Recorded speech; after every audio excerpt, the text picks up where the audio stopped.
We're going to get started with the Planning Commission on January 22nd, our first of 2013. The agenda today is called order items of interest from the commissioners, consent agenda for consideration of minutes from 12/11, our last meeting. And then we'll have the hearing on the Historic Resources Code Improvement Project. That is a hearing, and if you wish to testify, please fill out a card and give it to Julie. And then after the hearing, we will have a briefing on brownfield study. And after that, we'll have a comp plan update briefing. And after that, we'll have a work session on West Hayden Island and get back into West Hayden Island and hopefully adjourn by 9:30 tonight. So the first item of business would be items of interest from the commissioners. No interest in commissioners. That's a shame. That's a shame, because I find you all very interesting. We can have Mike tell us about Mexico. Yeah. If you find us all items. You are, yeah, I do find you items, actually, Gary. No items? Susan? So I have 4 items. The first one is just to thank you all once again for all of the time you put into this commission, into all of the policy expert groups that you all attend, into all of the other meetings and out in the community. And it's a new year. And last year, I can't even imagine if we tried to log all the hours that y'all put in. But I just really appreciate it, and the staff really appreciate it. And they wanted me to share that with you. So thank you. Second is, as you remember, we've had some discussion about apartments and parking. And we also went to City Council with that discussion. And we have been asked to come back to the Planning and Sustainability Commission and then back to Council with some at least small changes to the code to address the parking issue. The plan is to bring a proposal back to this group on March 12th. For both a discussion and hearing, but also hopefully for a vote, if possible, all in one day. We will send out the proposal about a month ahead, and we'll be able to review that proposal with you individually if you're interested. We'll do it at the officers' briefing, and we'll make ourselves available to do that. This is a little bit on a fast track in terms of council really wanting to move this forward quickly, and so that's our intent here. The proposal will likely include a couple of things. One is sort of the threshold discussion about what size of building or number of units would then trigger some kind of a parking requirement, and so that we'll include that. There will be something about access for those with disabilities, making sure that the current requirements are being met and making sure that that's happening, but also just making sure that we're looking at including what's necessary and other amenities for people with disabilities. And then finally, we want to look at non-car options generally. How can parking exceptions better align with the frequent transit service that's there and making sure that it really is frequent? And so we're looking at those 3 things predominantly. And then council also asked us to look at sort of the loading, unloading requirements and make sure that we have some opportunity to look at that issue too. So those will be the things we'll bring back to you. We've been working on it really with transportation and others for the past several months, so we will have no problem putting together a proposal really in the next couple of weeks, and then that will be out for your review. Thanks. Another item is our budget. I don't want to sit here and tell you, another sad story, just like all the other bureaus, but it seems like I come back every year and it's another sad story. And this year in particular, we, in the past 4 years, have cut more than 25 positions. This year we're looking at 8 to 18 positions. Reduction, we have 105 staff now. About half of those are planning staff and half are working on energy efficiency, green building, solid waste and recycling, and those issues. So this is, it's a tough year. We've been asked to take a 10% cut in our general fund. We also have had a major reduction in grants. You'll remember that we had a $20 million grant over 3 or 4 years. That helped to pay for a lot of things like rent and things like that, or help pay some of those costs. Those costs now go back on to general fund and the solid waste fund. And so happy to talk about budget to any of you who are interested. It does mean that we're going to ask council specifically to address certain issues that we would like them to fund. There's a real interest on not just working on the west side for the central city plan, but also to move more quickly on the central east side. So we will be putting forth a decision package about that to ask for funding. We'll be talking to PDC about whether they would like to help us to fund some of that work. We're also looking at grants from Metro and from other sources. We're going to be proposing about $2.5 million in grant proposals in the next 6 months. So hopefully, maybe if we can get a 50% return rate on that, we'll be doing pretty well. And that's, you know, we've done pretty well in getting grants in the past, so I'm hopeful about those things. But I just wanted to lay it out there so that you know that that's where we're at. Susan, on that can I write a letter if everyone's okay with it in support of the commission, from the commission in support of your budget?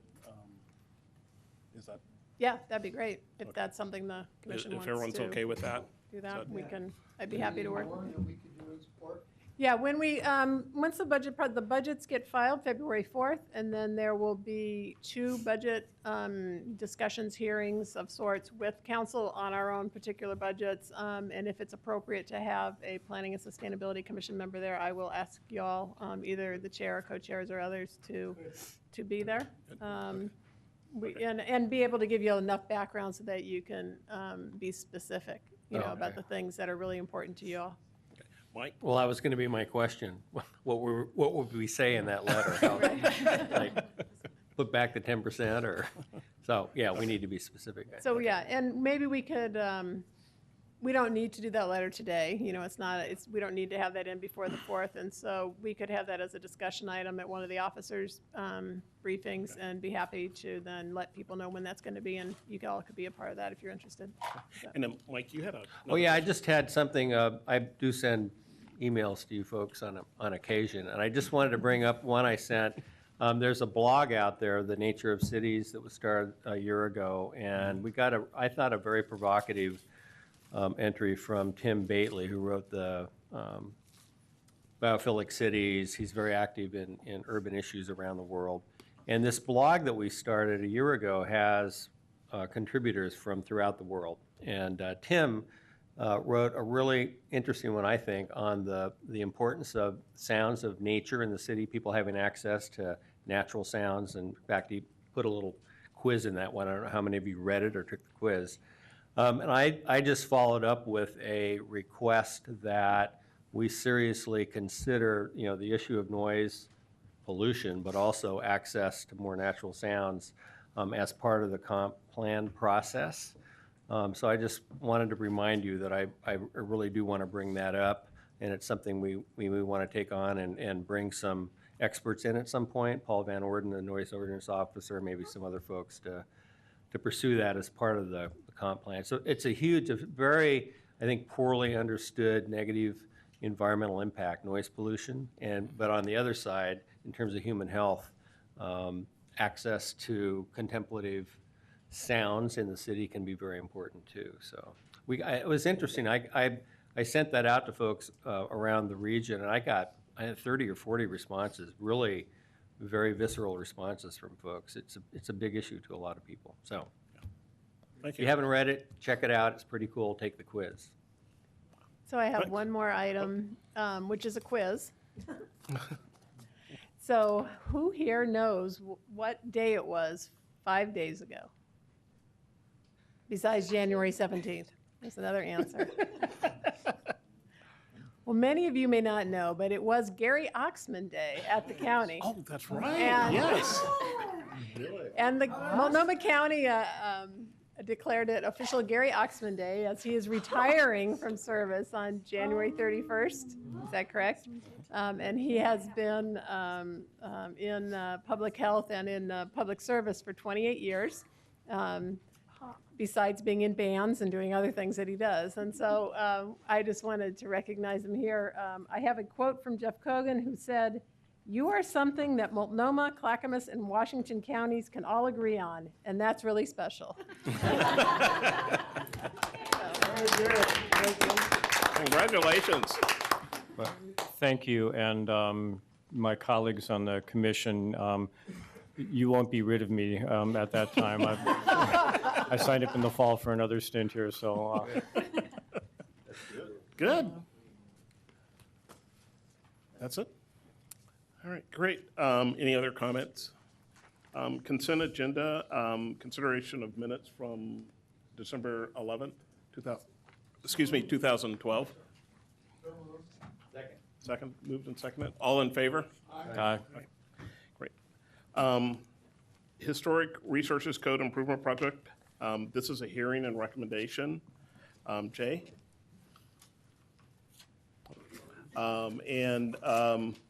Again, if people wish to testify, please fill out a card in the back and bring it up to Julie.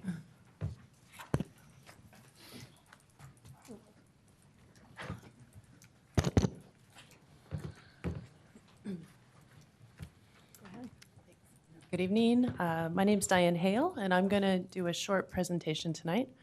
Up here with me are Tim Herron from BDS and Jay Sugnet, also from Bureau of Planning and Sustainability. And today I'm going to review the draft code amendments briefly, and then you will hear from community members, testimony, and then we are hoping that you will make a recommendation to City Council.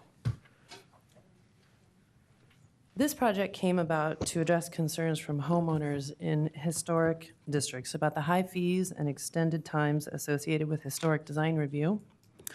Fees for historic review start at $900, and the decisions can take 6 to 8 weeks. With that in mind, the project goals are to improve the review process, to preserve historic character of Portland's resources, create a quicker, easier, and more predictable process for proposals with minor impacts. This is a map of the historic and conservation districts within the city of Portland. And as you'll notice, this does not include the entire city, but has been cropped to just include those districts. Portland has 20 historic and conservation districts and approximately 700 individual landmarks.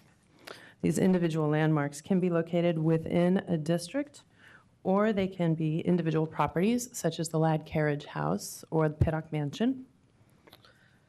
As you can see in the center,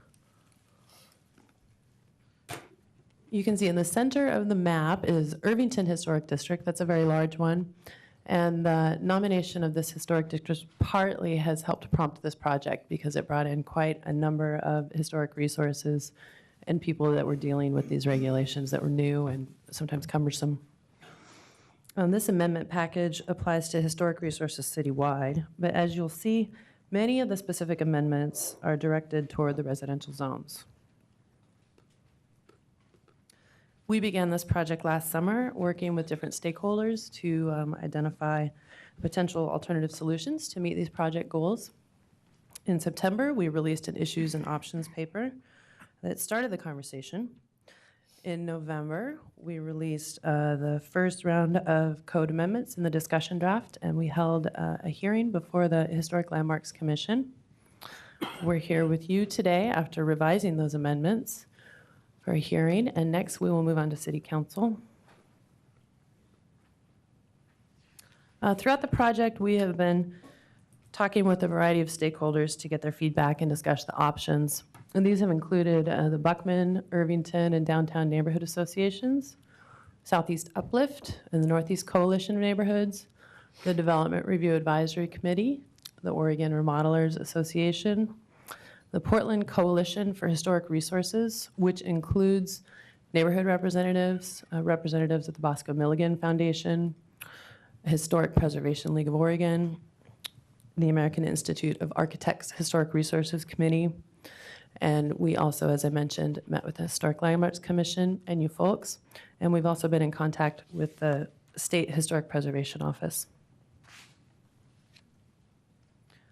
In general, we've heard support for the project goals and the draft code amendments.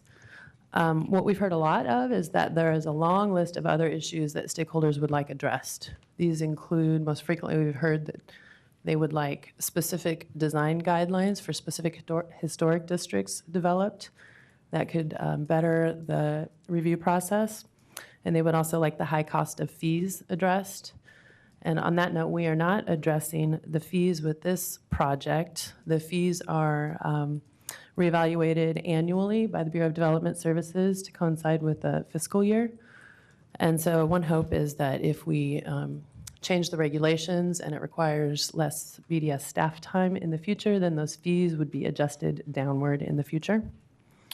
Another thing that we've heard is that stakeholders really would like us to revisit these proposals after implementation to make sure that they are achieving the project goals as we imagine they would.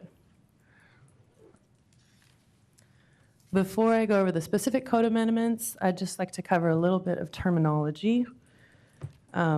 The first set is these terms, contributing and non-contributing resources.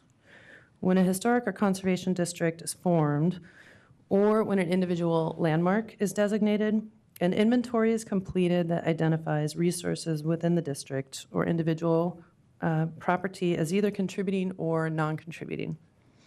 A contributing resource is a building, a structure, or object that adds to the property's historical significance based on the established historic period of significance.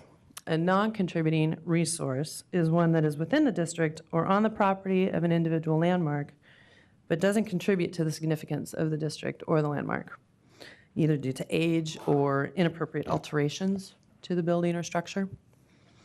For example, the two homes on the left are contributing properties within the Irvington Historic District, and the two buildings on the right are within the Irvington Historic District, but they are considered non-contributing, likely because they were built as infill development after the period of historical significance. A property can change from contributing to non-contributing status due to either restoration that then makes it contributing, or due to what some call inappropriate alterations that kind of removes historical features and then makes it non-contributing. I also want to just provide a brief reminder about the existing procedure types that are generally used for historic land use reviews. As you can see in this chart, that's a little bit small. This chart is also in the report for people that have that and would prefer to look at that chart. It's in the beginning section, maybe about page 7, 8, or 9. As you can see, the procedure types vary on a variety of different measures. Who makes the final decision, how long it takes for a decision to be issued after the application has been completed, how broadly the notice of decision is distributed, and whether the decision is appealable at the local level, for example, to Design Commission or City Council. All land use reviews are appealable to the State Land Use Board of Appeals. In general, the Type 1 procedure has the shortest decision timeline, the narrowest notice distribution, and it is not appealable at the local level. Type 3 is used for more extensive projects and therefore has the longest decision timeline, the broadest notice distribution, and is appealable at the local level. Type 2 is in the middle.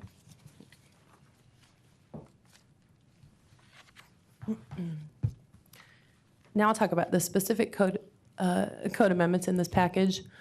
These are some existing exemptions that we are not proposing to change. So alterations to fences and retaining walls, decks, rooftop mechanical equipment, and solar panels will continue to remain exempt. The first set of changes that we're proposing are new exemptions for minor alterations that staff feels will not have a major impact on the significance of the historic resource. These include installation or alterations to skylights and roof hatches, and this is for districts only, not landmarks. The installation and removal of storm windows, and that would apply both in districts and to landmarks. And for districts only, the replacement of existing basement windows on all facades of a building, as long as the size of the opening isn't changed, would be exempt. And alterations to basement windows that change the size of the opening are allowed too, but they must be on non-street facing facades, and the new window must be at least 50% below grade. These types of alterations currently go through a type 2 procedure in general. Additional new exemptions we're proposing are for accessibility structures that comply with federal ADA requirements, fire escapes, the removal of fire escapes that have been deemed dangerous by the fire marshal, and alterations to interior light wells. Although these amendments would apply in all zones, as I said previously, many of the activities that would fall under these regulations would primarily happen in residential zones. These last two, fire escapes and light wells, are things that we think could have an effect in commercial historic districts. And again, these things are also currently processed through a type 2 in general. This is a clarification that we're trying to provide. Repair and maintenance currently are exempt, and they will remain exempt activities, but we've heard that there can sometimes be confusion about these terms and what activities are considered repair and maintenance. So we are providing definitions in the code to help clarify that for homeowners and staff.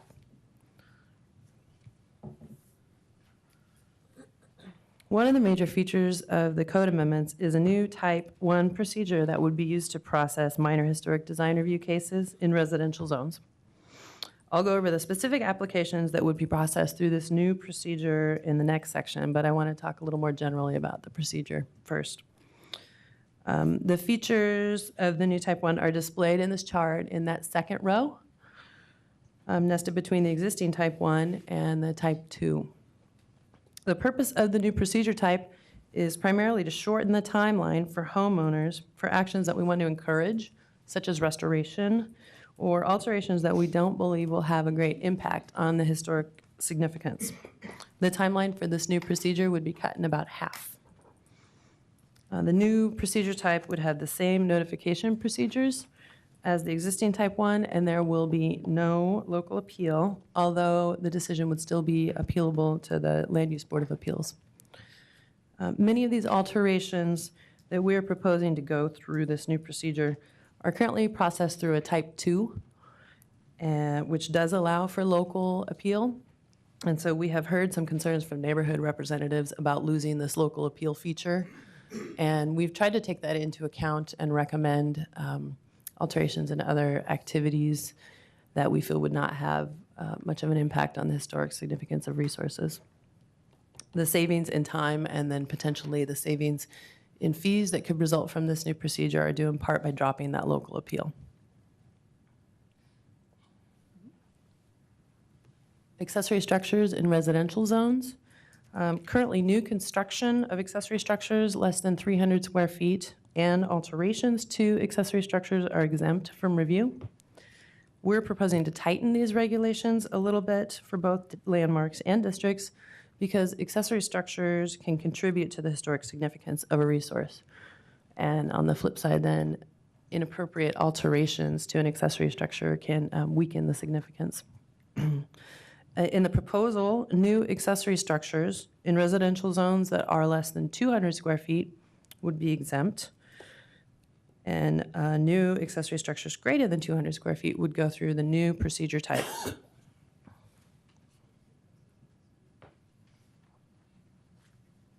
Restoration is one of the activities that I mentioned that we would like to encourage because it helps the city meet its preservation goals. Currently, restoration activities typically go through a type 2 or 3 procedure, depending on the value of the project. And this amendment package proposes that all restoration applications for landmarks and districts in residential zones only would go through the new shortened review procedure. We're also providing a definition in the code for restoration to provide a little bit more clarity about what activities really are considered restoration.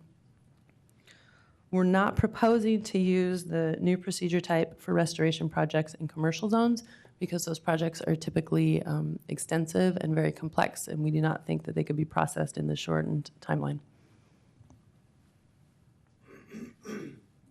The last proposal in the amendment package are changes to how we regulate facade alterations in residential zones. And this would apply in districts only, not to individual landmarks. I would like to note that the materials that you received in your original packet, there was a companion piece to this, and it was facade alterations and additions that expanded the footprint of the building. Tonight, we're going to propose to remove that, and Jay's going to go over that in more detail in a minute. Currently, these activities generally go through a type 2 or 3 procedure, depending on the value of the project. In this proposal, for non-contributing structures, we are proposing to exempt alterations less than 150 square feet on non-street facing facades only. For non-contributing structures. For contributing structures, alterations less than 150 square feet on all facades. And for non-contributing structures on street-facing facades, we're proposing the new Type 1 procedure. So basically, that means on all structures, facade alterations, and they could make multiple alterations, and as long as they added up to less than 150 square feet in total, they would go through the new procedure type, the shortened Type 1, unless it was a non-street-facing facade on a non-contributing building. Can I ask a- Yeah. Can I ask a question about the definition of street-facing facade? Uh-huh. So in this building that we're looking at, if we could imagine it were turned so that the top was the street-facing side, right? It's a complex shape, right? And 2 areas face directly on the street, but then there's a wall that is perpendicular to the street. Is that, if that were on the street-facing side, would that be included in what's covered, or would that be exempt? So the way that they measure facade, this wall would be facade, street-facing facade, and this wall would be street-facing facade. But that wall would not Right, be. that's my question. So, my house, I have a Victorian late 1800s, just outside the Alphabet District, so I don't live with this, but I could imagine if my house were a block or 2 over. There is sort of, there's the pretty side of the house and there's the plain side of the house, which I think is not uncommon, at least in my neighborhood in Northwest. And the pretty side of the house was the side that I sort of think I want to keep that in character, and the blank wall that faces the parking lot, not so much. But that piece that would be perpendicular that you say is not under the regulation, to me, clearly contributes if somebody's walking up the street, they see that side of the house is very variegated, and just because that piece was perpendicular, I did something awful to it, I would think that I was not helping the neighborhood and the historic character of the neighborhood. So I don't quite understand the logic for why that's not included. Tim Aaron, BDS. What a great question. We started this process, I'll have a little bit of a story here because it's important, with how to determine our view shed and how to review these kinds of objects, because obviously you experience homes when you walk down the street on the oblique. We started with a threshold of visible from the street. And as we explored making that determination and spoke with other jurisdictions across the country, we found a gambit of ways to determine visible from the street. I believe a planner in Louisiana said, well, if you could hang from the bush horizontal and take a picture of the house, that would be considered visibility from the street. So what we came to, because we already have a current standard like that, the Terwilliger Design District has a visibility from Terwilliger threshold. And it's visible in the winter a lot more than it's visible in the summer. Yes. So we felt like this standard would be very difficult to enforce equitably over time.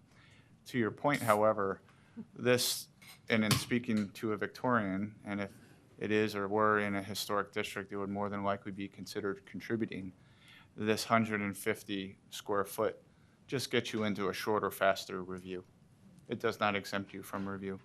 Relative to non-contributing buildings, which we talked about the difference between, we tried to pick out what the best options were, which things we really wanted to enforce and which things I think we wanted to let go. And one of the key determiners for that is non-contributing buildings in historic districts are not protected from demolition review, meaning it can be demolished entirely to the ground and a new structure built, which would be subject to historic review. Contributing buildings would trigger a review process of some part, regardless of that particular determination. Was that helpful?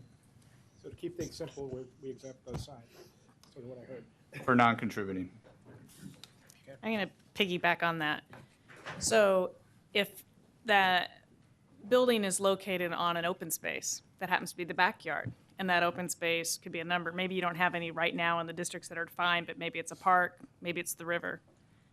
Let's say it's the river, the streets, obviously not the riverside, yet the river may be the most visible to the public. So it seems like you've potentially set up a situation where that doesn't get addressed. So for instance, a non-contributing building faces an open space, a very public space, but nevertheless a rear-facing facade.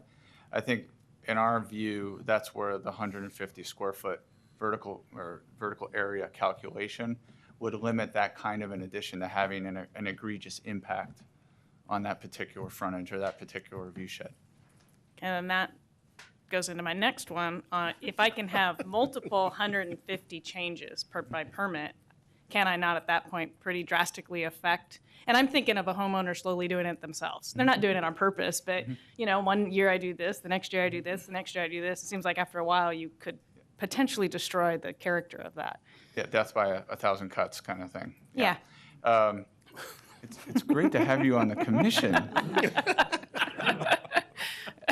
You all stole Catherine from the design commission. You all know that, right? In theory, yes. However, the Bureau of Development Services is aware of that kind of creep relative to our permitting process. I'll give you another example. We have a non-conforming upgrades threshold trigger in our zoning code relative to building permits. If you exceed a certain value threshold, you trigger non-conforming upgrades.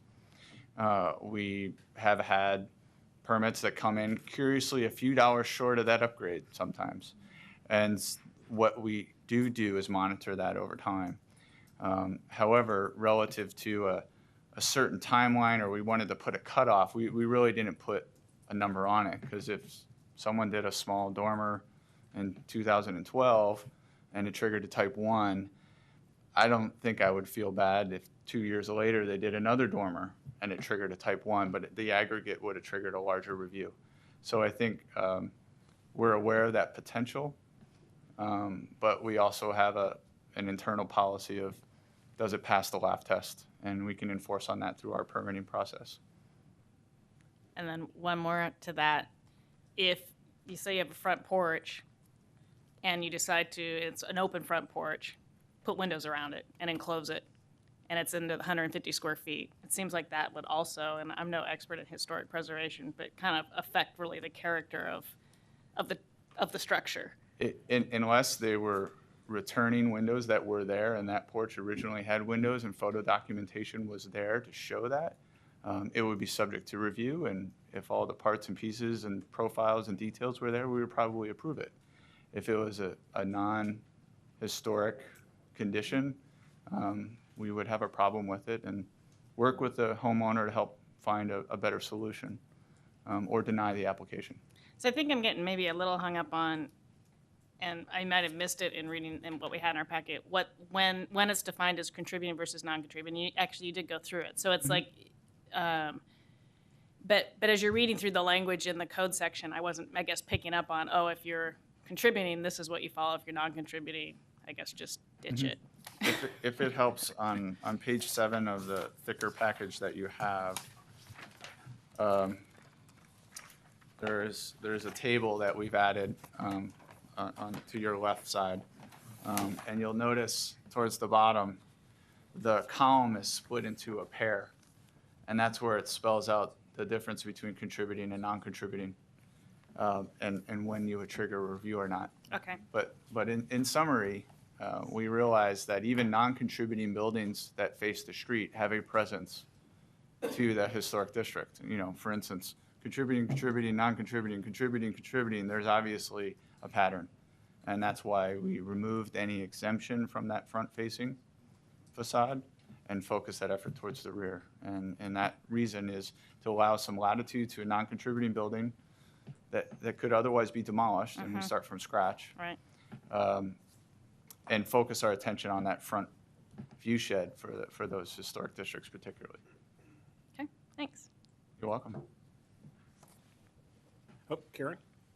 Is this like question time? Well, Just kinda interrupted. let's get them through their, yeah. Well, that was convenient because that was the actual last substantive slide. It's question time. We just, we have a recommendation that tonight you folks, we have a suggestion that you would amend the proposed draft to align with the amendments described in the memo that Jay's going to go over. And then you would adopt the proposed draft, recommend that City Council adopt the report and amend the zoning code as shown in the report, and then direct staff to continue to work to clarify and refine the report and code language. Okay. So I'm just going to go through this very quickly. Jay Sugna with Bureau of Planning and Sustainability. So since January 7th, when we released the proposed draft, we continued meeting with the Historic Landmarks Commission members and also the Portland Coalition for Historic Resources, and you've received testimony from them as well. And these are a list of 7 different amendments that we're proposing to our draft. These are suggestions that came from those 2 folks that we basically agreed with. Radon mitigation systems, sort of a pretty simple one. If it's not on, again, non-street facing facade, you know, these are things that need to be put in for health reasons, particularly Northeast and North Portland. So we added that as an exemption. Same thing with wall vents, increasing. Currently it's 6 inches if it's protruding from the side of the house. Some of the new high efficiency furnaces are 12 inches now. So we wanted to, again, try to adapt to new technology. Number 3 is the new floor area. Originally, we were measuring this 150 square feet in 2 different ways. One was based on measuring the facade, so the area of the facade that's being affected, say if you're replacing a window or adding a dormer. The other was if you add square footage to a building. And so we said, well, if you're adding 150 square feet, if you're adding or extending the footprint of the house, then that's your trigger. And the 150 feet square footage for footprint seemed a bit large, so we've gone back to measuring everything from facade. Once you're in the ground, putting in a foundation, that's a pretty significant project. So I think we feel it's simpler and more straightforward to just deal with the facade area. So, Jay, it'd be a facade measurement all the way around that addition, That correct? dormer, right? Not or that not a addition. footprint measurement. Correct. Okay. Okay. And then number 4 on the back, this was something that came from the coalition, just the terminology, instead of saying historic resource treatment review. A lot of folks were getting hung up on that, so we're just saying, well, let's take out treatment. Number 5, vents. So adding some language just to clarify, these are exemptions for residential homes, and we wanted to make sure that some were falling through the cracks. Residential structures and commercial zones were not benefiting from this exemption, so we expanded that. And then finally moving definitions for repair and maintenance from the historic resources related definitions into the general definitions category. And that is it. So now it's question and answer time. Karen? Yeah, I just had a couple of questions. One was on the local appeal lost on the new type 1 shorter process. And I know that people really like sometimes having a local appeal process, but it looked like on that grid that was lost. And I wanted to know, like, is that the price you pay for going to a shorter process, or rather than having to go to LUBA? Like, why? Yes. Okay. Thanks. It's the price you pay. We all pay a price. I get it. Okay, and then also it seemed like people were interested in fee reduction, that, you know, that people are all concerned about their pocketbooks. And the only thing I heard about addressing fee concern was the use of less staff in BDS means it costs you less. So hopefully this is not a yes/no question. But how are you addressing people's concerns about fees other than to say if you use less of our staff time, it costs you less? And it's annually reviewed, I'm just saying, because people are concerned. I'd be glad to answer that with more than one word and many other syllables. Thank you. Yes, that, and in fact, that's kind of where the conversation started, along with a shorter process is the cost of our review fees. As you may or may not be aware, the Bureau of Development Services is a fee-based bureau. So for the most part, we do not get a lot of general fund money. So we need to recoup our costs per application. The base fee that we have right now at $900 is a minimum, covers our costs for mailings and staff time. And it's not just a planner, it's obviously support staff and on the back end getting documents recorded and off to Multnomah County. So part of the thought process that if we create a new type 1 review process that is shorter, meaning faster, but also define its scope proportional to a smaller amount, we feel like potentially the fees could be reduced. I think in the short run, BDS will take a hit on that, but in the long run, given particularly the advocacy of the Historic Coalition, the Irvington neighborhood, who I'm aware of firsthand, regularly, daily, is that the learning curve will be very steep, not just for staff. We feel like we know what we're doing and we do it well, but the level of quality in the applications that we receive so that we can begin to effectively checkbox these items. It's a discretionary decision, so we have to review it by Oregon law, but we could start rubber stamping our discretion.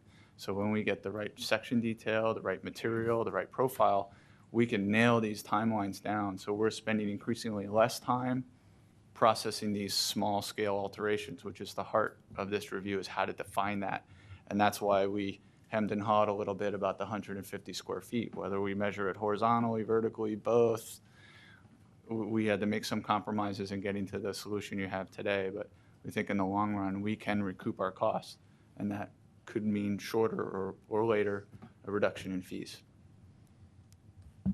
So part of your answer there, Karen, also is that generally once a year they review fees.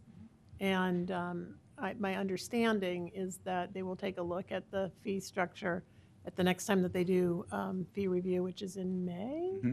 Yeah, so in May or June. I just, It would be a good idea if you do review those fees and the fees did go down because of this idea. Yeah. To do a little advertising about how awesome that is, that you can have a different flexible procedure that goes snuggled in between one and this other one, this too long thing. Yeah. That you have ostensibly reduced your fees to the public. I think that's a really good selling point. The synergy is there, the snuggle factor, it's there. And I don't get to make that call, that's above my pay grade, but I know that is the goal. No, it's important. Yep. Just to toss something in there for a minute, the last chart I saw from BDS at a DRAC meeting was that they were looking at the possibility of reducing fees for land use in the coming cycle. So they're trying to do that sooner rather than later. Mike? I don't want to preempt Mr. Sweet's comments, but I was a little confused because I thought I heard you say, or I know I heard you say that solar panels were exempt, but we have a letter about solar panels. It'll be interesting to hear what's your reaction to what you've heard from Mr. Sweet. I haven't seen the letter. I could clarify, just a point of clarification in the PowerPoint. There's a lot of fine scale detail that we went into this process that it's hard to keep straight. I'm having a hard time keeping it straight. So the summary comment about solar panel being exempt, we have existing regulations in the code for solar panels on rear-facing facades in historic districts, and that's what that meant. Okay. So they are still exempt. We're not touching that. We did, however, revise the code, not related to this project, and we did make a clarification that we didn't catch because of the details on this, on how solar panels relate to conservation districts. And that's a result of House Bill 3516, which erupted after our last recap project, where we looked at solar panels in conservation districts and found from Salem that we should be more lenient in conservation districts, which I would affectionately coin historic light districts. And so we had some help getting there. Any quick questions, and we'll move to testimony unless. A quick question, Andre. Has the Landmarks Commission taken an official position on the amendment package? Yes. What is that position? Well, they're gonna, that'll be your first person to testify. Very good, thank you. And we do have a letter. Yes. So you can allow more questions later, Andre? Yeah, we've got That's fine, 14 I to was go just through curious. for testimony, so I'd like to get through the testimony. Great. Great. Thanks. Harris Matarzo, Paul Fassetto, and Jim Harrell. If we could get all three.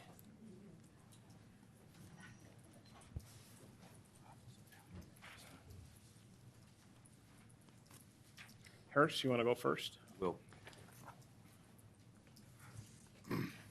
Mr. Chair, Commissioners, my name is Harris Matarazzo, 121 Southwest Morrison, Suite 1020, Portland, 97204. I'm here on behalf of the Landmarks Commission. We do have a letter which is in the record, but I'd like to also just follow up with, I'd like to read it into the record as well. So the Portland Historic Landmarks Commission endorses the zoning code amendments as drafted with minor recommended revisions, which I will discuss. Following the listing of the Irvington Historic District in 2010, the Landmarks Commission learned that the existing land use review requirements for historic properties resulted in a confusing, time-consuming, and expensive process for homeowners wishing to do minor work on their properties. Projects like porch restoration, basement window replacement, and minor repairs. Often the cost of the land use fees exceeds the actual improvements themselves, which deters owners from making the investment or going through the proper process, and we've seen that as a Landmarks Commission. Additionally, these fees and the time associated with getting permits were potentially jeopardizing the formation of other historic districts in this city. The proposal you are considering represents the most feasible way to quickly address stakeholder concerns with respect to historic design review.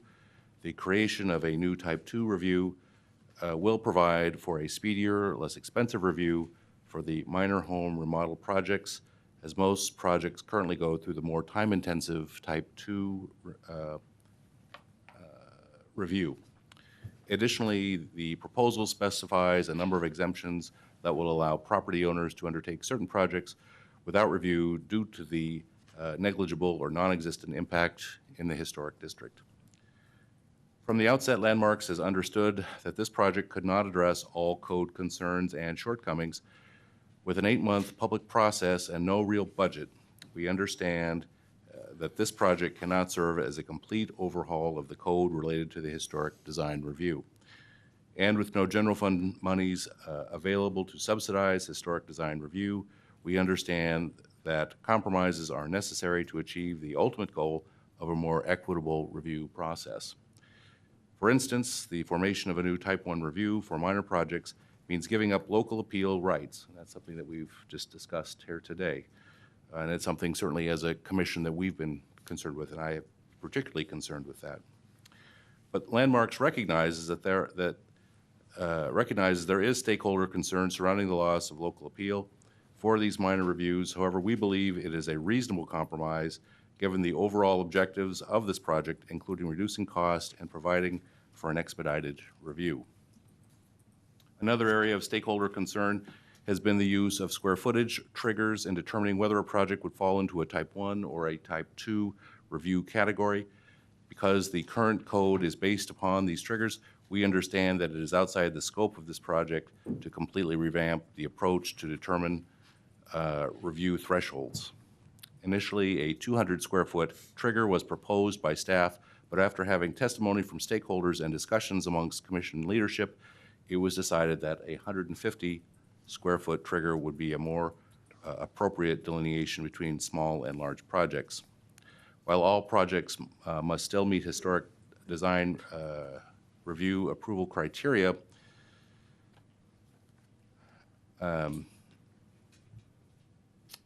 larger projects which have the greatest potential for negative effects on a district would go through a Type 2 and have the opportunity for local appeal. Additionally, Landmarks is supportive of defining a number of minor building improvements or alterations which we believe do not necessitate review and should therefore be exempted. This not only alleviates costly fees to homeowners, but also reduces review time. The exempt items included in the draft currently pending before the Commission include the replacement of basement windows, creation of basement egress windows, accessibility structures, storm and screen windows and door, light well improvements, skylights and roof hatches, removal of fire escapes and small accessory structures, and improvements under 150 square feet made to non-street facing facades on non-contributing buildings in historic districts. Many of these items are related to safety and energy efficiency and would have minimal irreversible impacts on districts. Additionally, the Landmarks Commission recommends the following also be exempted. One being the radon mitigation systems on non-street facing facades pointed to match adjacent building material. And this is a small mechanical fan unit and vent pipe that removes hazardous radon gas from basements. The exemption is particularly important for our historic and conservation districts in Northeast and North Portland, where high radon levels are a current health risk. The second is wall vents painted to match adjacent building material. The exemption is currently for a 6-inch long vent. This should be revised to 12 inches to increase flexibility for venting different types of high-efficiency furnaces.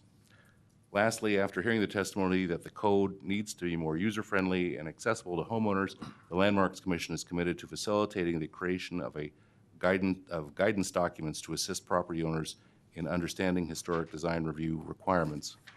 This could include the compilation of a matrix or issue-specific user guides.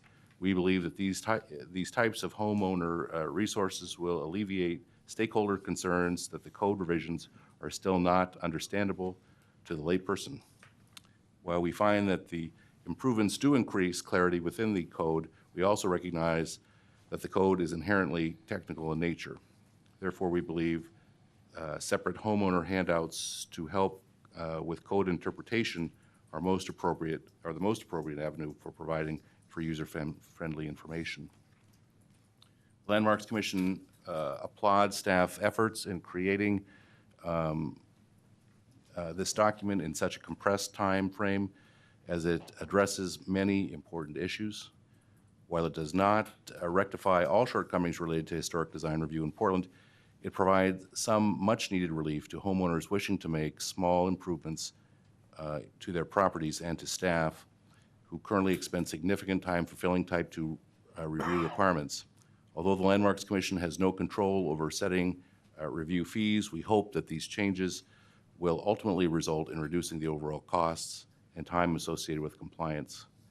The Commission believes that we are in a critical window of time where these code improvements must be approved, or we risk shelving the entire project with no clear opportunity for their reevaluation in the near future. We ask that you resolve to pass the Historic Resources Code Improvement Project Zoning Code amendments with the additional exemption items outlined. Thank you. Thank you. We're going to stick to 3 minutes after this. So. My name is Paul Falsetto. I work at 322 Northwest 8th Avenue in Portland, and I am a member of the Portland Coalition for Historic Resources. A real quick background, we formed our group last March in timing with the Landmarks Commission presentation to City Council for the state of preservation in the city. We started to work immediately with both bureaus that have been represented here today, Planning and Sustainability, of course, and Development Services, and had the ear and some brief time with each director. And what resulted was this code improvement process, which we know that Planning and Sustainability had to carve out of their budget. So Susan, we appreciate that. You've given the project great staff. Development Services has provided great staff as well. And we've worked pretty closely with Jay and Tim and Diane. Every draft they produced, they came and spoke to the coalition directly and personally. A lot of the questions that you folks had were the questions we had as well. We know within the constraints of this process, the time and the budget, we couldn't get everything we wanted. That doesn't mean we're not going to stop asking. Our goal is really to provide a process or to help create a process that allow the homeowners within historic districts to do the right thing for their properties. And that includes basic maintenance, things that they should be able to do quickly and easily. We want to encourage them to be able to do that. We feel the new Type 1 process is part and parcel towards that end, that things would be quicker and ideally cheaper. In conjunction with giving up the appeal process, which was a great discussion within our group, what we want to do is to make sure that we have great information out there for people to do the right thing. When you're working on a historic home, there are so many different things to consider, and what's right and what's not right, what's appropriate, what's not appropriate. So in conjunction, we echo the Landmarks Commission's request to have information sheets, very similar to what Development Services provides already, and these are 4-page signature printed in blue ink. I'm sure you've all seen those. Other municipalities in Oregon have done that specific to historic preservation work, and Portland needs to do the same. That's going to help alleviate the concern about the loss of appeal because we're going to have better applications right at the start. That's really key. I want to reiterate that the coalition is comprised of every major preservation organization in the city and a number of our historic districts. So you're going to hear, following me, folks from Irvington, Ladd's Addition, Alphabet Historic District, Kings Hill, and what we hope to be our next historic district, Buckman. So thank you very much. Thank you. My name is Jim Hoyer. I live at 1903 Northeast Hancock Street. That is in Irvington, and that house does happen to be individually listed on the National Register. So I have multiple interests in this whole process. I've also been involved with the Irvington Community Association's project to have the district listed. I'm active with the Historic Preservation Committee and the Land Use Committee. Been involved in many of the 93, I guess it's now close to 97 reviews that we've done of historic design review since November 2010 when the district was created. I have a bit of the vision from the down in the trenches point of view. And I have to tell you that I see this event that we're having tonight as towards the tail end of a ceasefire in a 20-year-long war that the city of Portland has waged against its historic districts and historic buildings. Portland is an old city, and we don't necessarily like to admit that. But I have the numbers in front of me that your Bureau of Planning and Sustainability developed for the in 2009 and 10. There are 121,000 buildings in the city that are 50 years or older. In the northeast part of the city, 82% are older than that. In fact, downtown, 23% are over 100 years old. Now, this particular project and this particular effort applies to 10,254 properties in the city. Now, that's a lot.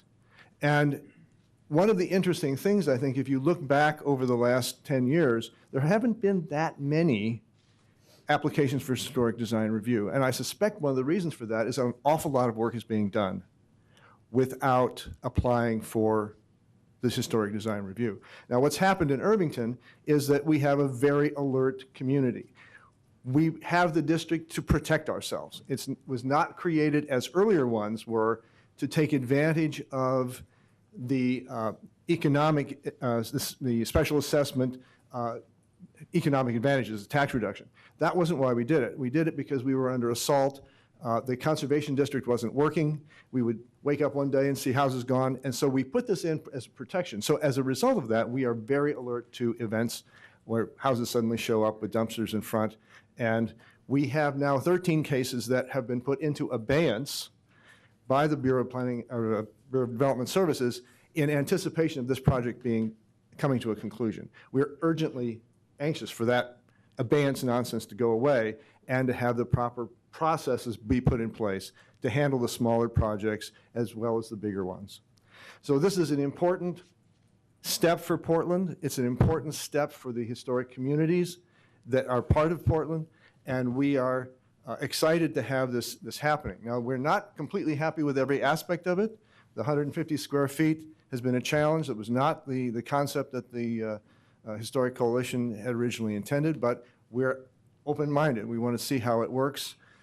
We are excited about the fact that restorations come in under type 1, although think about this for a minute. What is a historic restoration? Who's going to make that decision? I have one in particular, a window that's a little bit too small. It's smaller than it used to be, and it's not exactly what it should be. Putting it back is going to be, is it a restoration or is it not? So those issues are still at hand.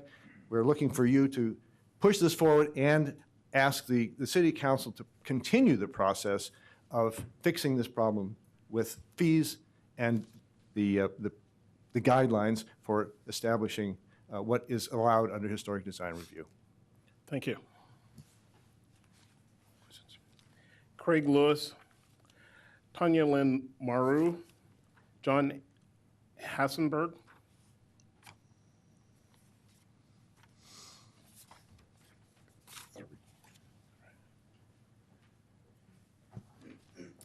Craig, you want to get started? My name is Craig Lewis. I'm a 12-year resident in Ladd's Addition at 1842 Southeast Hazel Street and a non-contributing homeowner.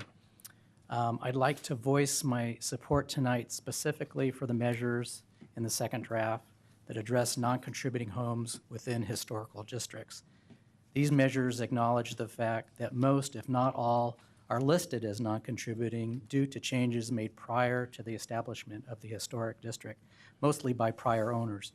The measures also acknowledge that to bring these non-contributing properties back into a contributing state for their owners to enjoy the same tax incentives that contributing structures are afforded, those changes, many quite substantial, would have to be paid for out of the current owner's pockets. I consider myself a preservationist, but perhaps a progressive one rather than a radical. I want my neighborhood to retain its historical character, but I also believe people living in museums is an impractical concept. Therefore, I also support the practical concept of street-facing versus non-street-facing facades. This concept strengthens the notion that a backyard is a private space for the homeowner and his family to enjoy, and not a public space open for public scrutiny.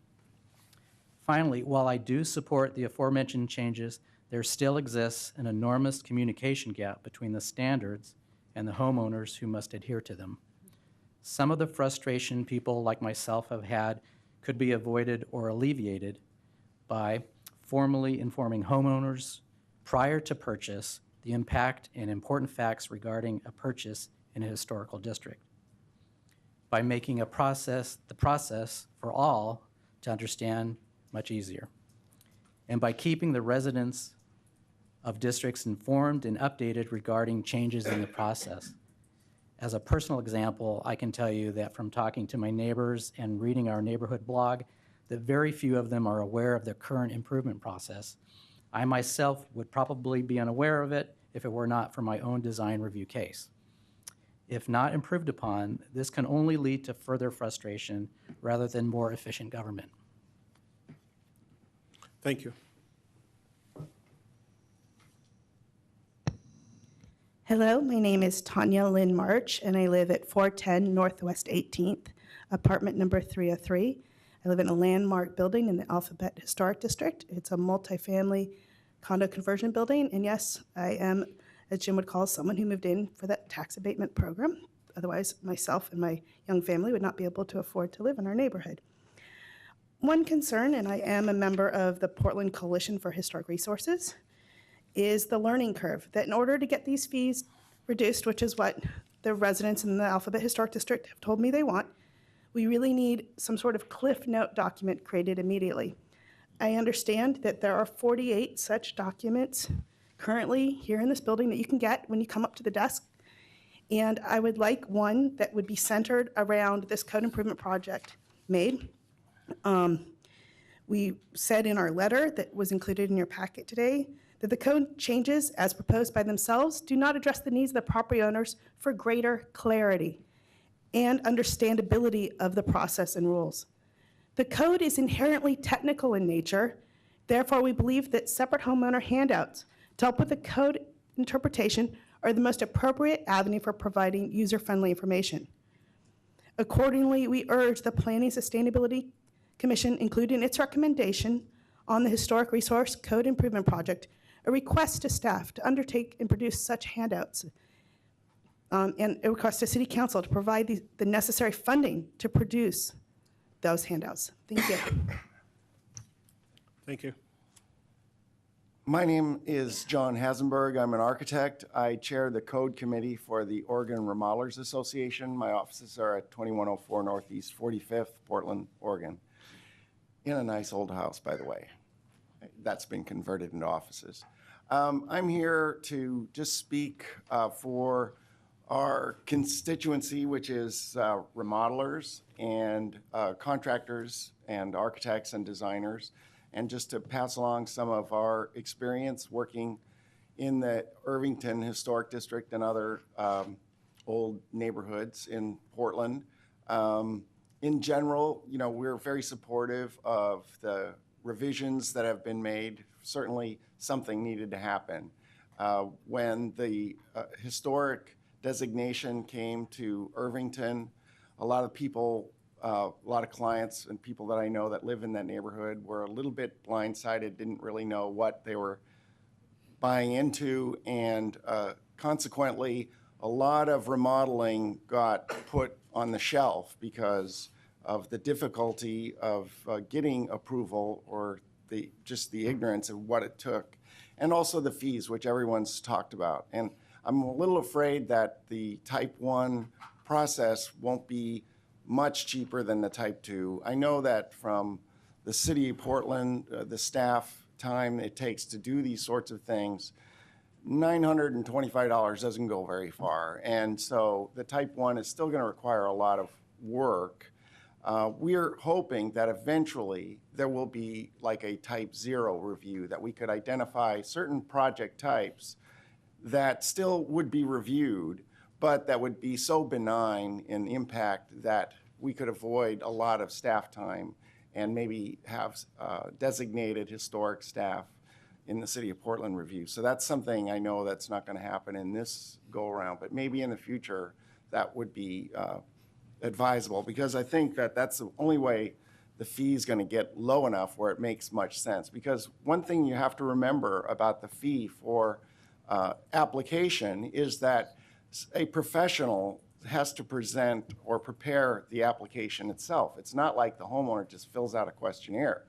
There's drawings involved, there's measurements, and so they're paying someone to actually produce that package. So that has to be added to the additional $900 plus the additional wait time there is for the permit.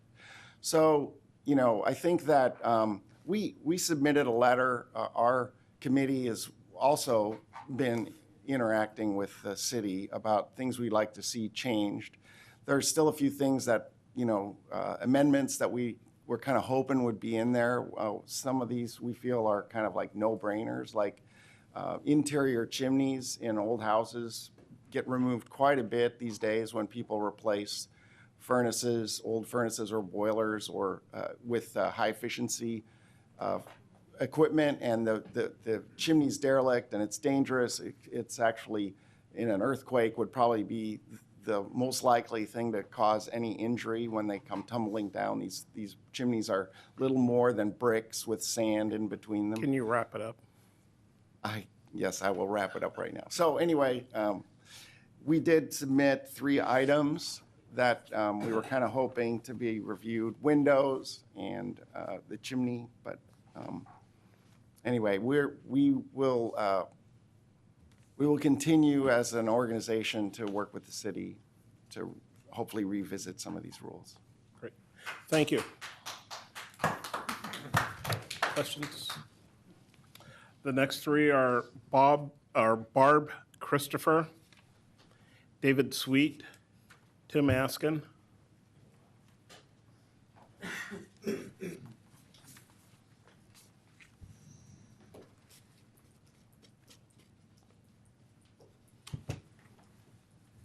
Barb, you want to? First, Barb Christopher, 3415 Northeast 18th. I am the chair of the Irvington Preservation Committee and also a member of the Portland Coalition for Historic Resources. And I just wanted to add a couple more points to those that the other coalition members have made. As Jim Hoyer said, from the trenches, having worked with probably the largest number of reviews in the last couple of years of any historic district, we have worked really hard to try and get the word out to homeowners, and the concern that people have been blindsided is one we share, and we want to make sure that clarity of information and as much of it as possible gets out there. And I want to reiterate the comment that was made about the user's guides and the information that needs to go along with this code revision package.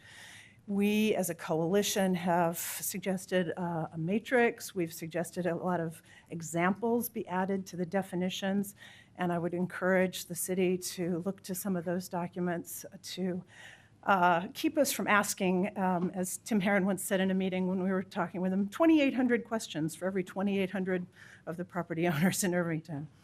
I also wanted to point out that in terms of the appeal piece, we've been really successful working with the neighbors in Irvington and have not had more than a couple of appeals in the 100 or so reviews that have gone through. And I think that if we have the tools with our Preservation Committee and our Land Use Committee to work with the homeowners, we can probably even better our track record for the amount of staff time that we consume at BDS and BPS, and try and get a lot of the things done that will save us sending them down to the city, sending them to make emails and inquiries here, because we can work on that with them. I think that as far as the fees, we understand that that is the second half of the process and that it is another bureau, but we want to encourage this commission and any of the information that goes forward to the city to really look at that as something that has to go hand in hand. The time that these reviews are taking was not really the primary catalyst. It really was the fees as well as the clarity of the information. And I know that for our homeowners, it isn't really a $900 or $1,000 fee they're looking at, because 3 or 4 other bureaus always tack their fees on as well. So to have something that doesn't change the footprint of a building, have fees tacked on by PBOT and the Water Bureau and Environmental Services, really kind of adds insult to injury, and that $900 fee is really more of a $1,400 fee by the time the homeowner looks at it. So we'd really like to see some movement on that as this goes forward.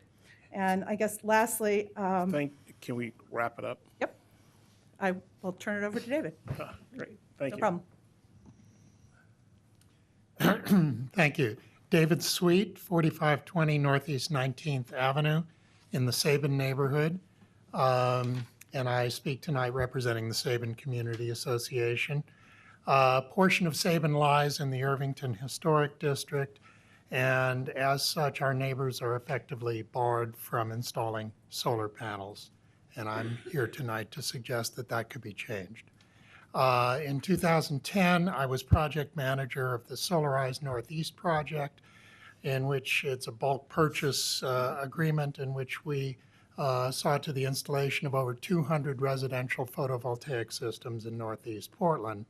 These systems have already kept thousands of tons of carbon out of the atmosphere, and many of them have already paid for themselves in energy savings in just a few short years. We could have installed many more of these, but at the time they were effectively prohibited through design review in historic districts and conservation districts. And as you heard, the 2011 session of the legislature took care of this problem in conservation districts. Solar panels are now permitted there as a matter of right, as long as they're installed parallel to the plane of the roof and they don't increase the footprint or the peak height of the structure. That seems a reasonably protective standard, and I think it's a standard that could also be applied to historic districts. In my handout tonight, you'll see some pictures of installations in the Irvington Historic District. Some of these are exempt from review, and the solar panels at the bottom of the page are not exempt from review. Although these three happen to slip through the cracks, I can find they all were installed under permit, but I can find no record that they ever went through design review.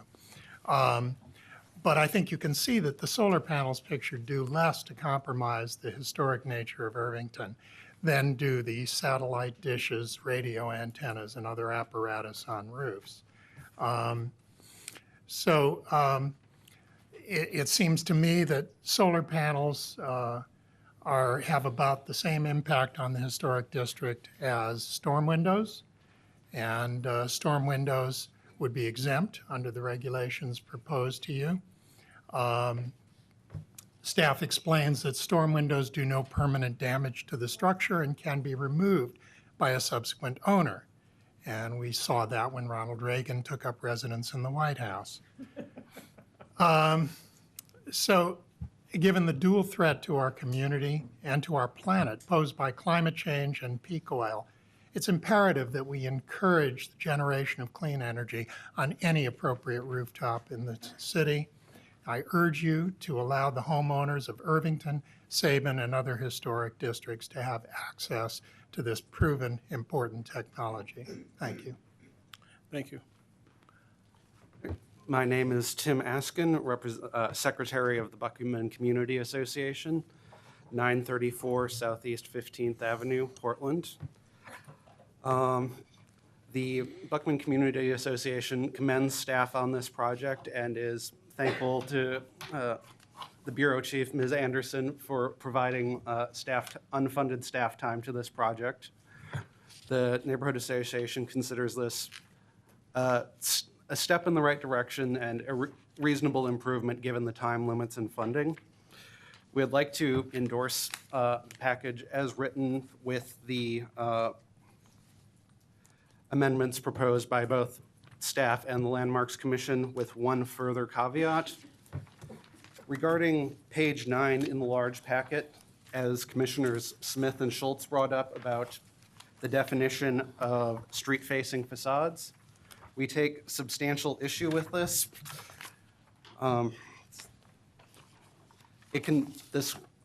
This problem can be resolved with one simple piece of insertion into the code language as written into the Portland Coalition of Historic Resources letter to the Commission.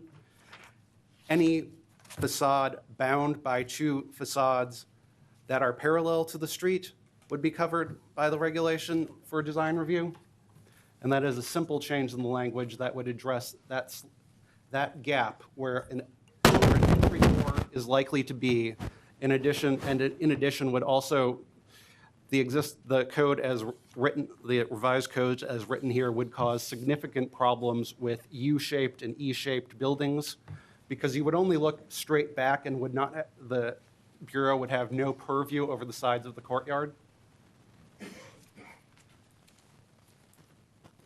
And finally, on behalf of the Neighborhood Association, again, the fee issue, I know this isn't, I apologize for not bringing the information I'm about to raise to the Commission in paper, but it has previously been provided to the Landmarks Commission and city staff. Portland has the highest historic design review fees in the nation by orders of magnitude. Essentially, no municipality outside of Oregon charges over $100 ever. Even in Oregon, we are the highest. We're twice as high as Bend at $500, 3.5 times the city of Salem at $250 permanent cap, and 30 times the fee of the city of Albany charges. And One last point, as a previous testifier brought up, it is possible to implement homeowner notification before purchase. Our capital city of Salem has already implemented this program and it has had great success with it. Thank you.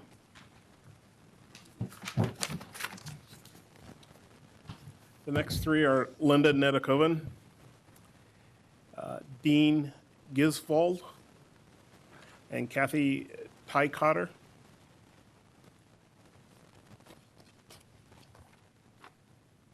Should I begin? Get started? Yeah. Okay. My name is Linda Nedekoven. I live at 2018 Southeast Ladd Avenue. That's Ladd's Addition, and I'm part of the Hosford Abernathy Neighborhood Association Board. We sent you a letter, I believe, Tuesday evening via email, and I just wanted to touch on a couple of points from that letter and then add a couple things of my own.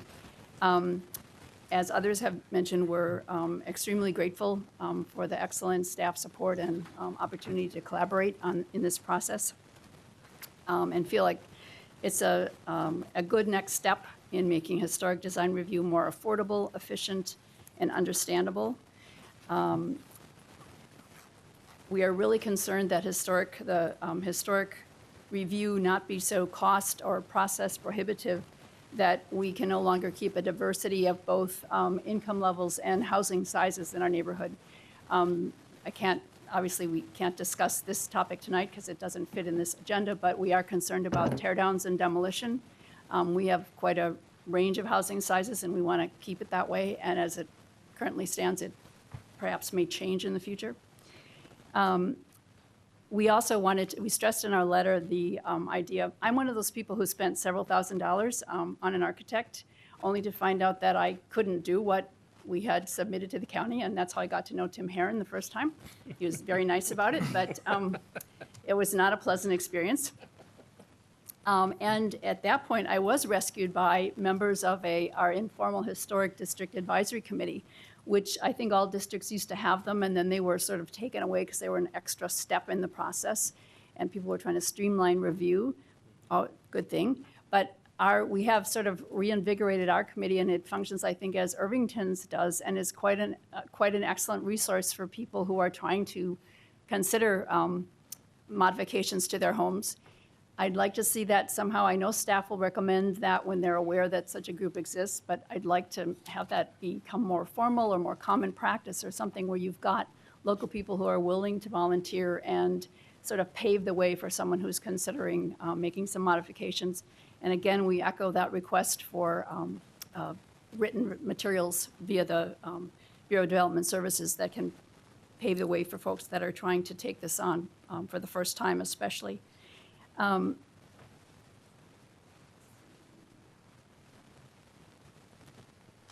forgotten the last thing that I was going to add, so I'll stop right here. Sorry. Thank you. My name is Dean Gisvold, 2225 Northeast 15th, Irvington. I've got three things to talk to you about tonight. The context in which to review these code improvement amendments, my firsthand experience in 27 months in Irvington, really in the trenches, involved in every one of the reviews and the complaints and the hearings. First, according to the BDS website, the City of Portland is a certified local government, certified by the Oregon Historic Preservation Office. This means that a certified local government has an obligation under state and federal law to protect and preserve historic resources. Assuming that the current code does that, these amendments must also do that. They must, in the end, protect and preserve. The fact that some of these exemptions may have a de minimis effect on the code, that's not the way you look at it. Does it preserve and protect? Not does it have a negligible effect on it. Second, I'm the chair of the Land Use Committee, which has processed approximately 100 applications for historical review over 27 months. We also handle code compliance. We've made 15 complaints of folks who did major renovation without going through design review. That's a major issue for us. Irvington is by far the largest district in the state. We have a pre-filing, I'm going to hurry through this because I see my time is running, pre-filing process by which applicants can run their application through one of two Irvington committees. for an informal pre-approval. We advise applicants to talk to the city. We have worked out compromises on an informal basis that lead to final city approval and no appeal.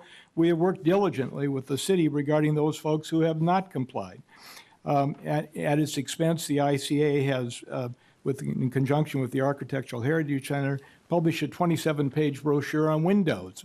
The question most people are asking. The complaints that we've had from Irvington are fees, not so much time and process, primarily fees. Now, the street-facing facade, I agree with the point of Chris Smith, and you'll see in my little handout, it doesn't make any sense whatsoever to have that one side of, when you go from one facade to another. Let's just talk, I think I have enough time to talk about local appeal. I want local appeal. We've had 100 applications. We've only appealed one of those applications. We had one other appeal that we made on a code compliance issue. We've won every one of them. And we did it very judiciously. In short, the appeals have been virtually non-existent when you consider the number of cases that we've handled. The argument that getting rid of a local appeal will save money is a red herring. It doesn't make sense to me. Lastly, in the exemption area, these have to be clear. No one is going to review those. And people, many would try to do the right thing. In Irvington, I say about 90%. But as a practical matter, if no one is looking at it, they might cut a few corners. And whether it's good or not, to review it later is not going to work because it's a done deal. And we've had too many examples of that. My time is up, I'll quit. Okay, great, thank you. Questions? Oh, yeah, one more, I'm sorry. It was read in his Yeah. order and then me, so. My name's Kathy T. Cotter, and I live at 2920 Northeast 25th in the Irvington, Alameda area. I have to read because I don't speak so well extemporaneously, so pardon that. Thank you for the opportunity to provide comment on the Historic Code Improvement Project proposed amendments. My husband and I have been residents and homeowners in the Irvington, Alameda overlap zone since 1982, or 31 years. This longevity is indicative of our level of commitment to the preservation of our home and our neighborhood.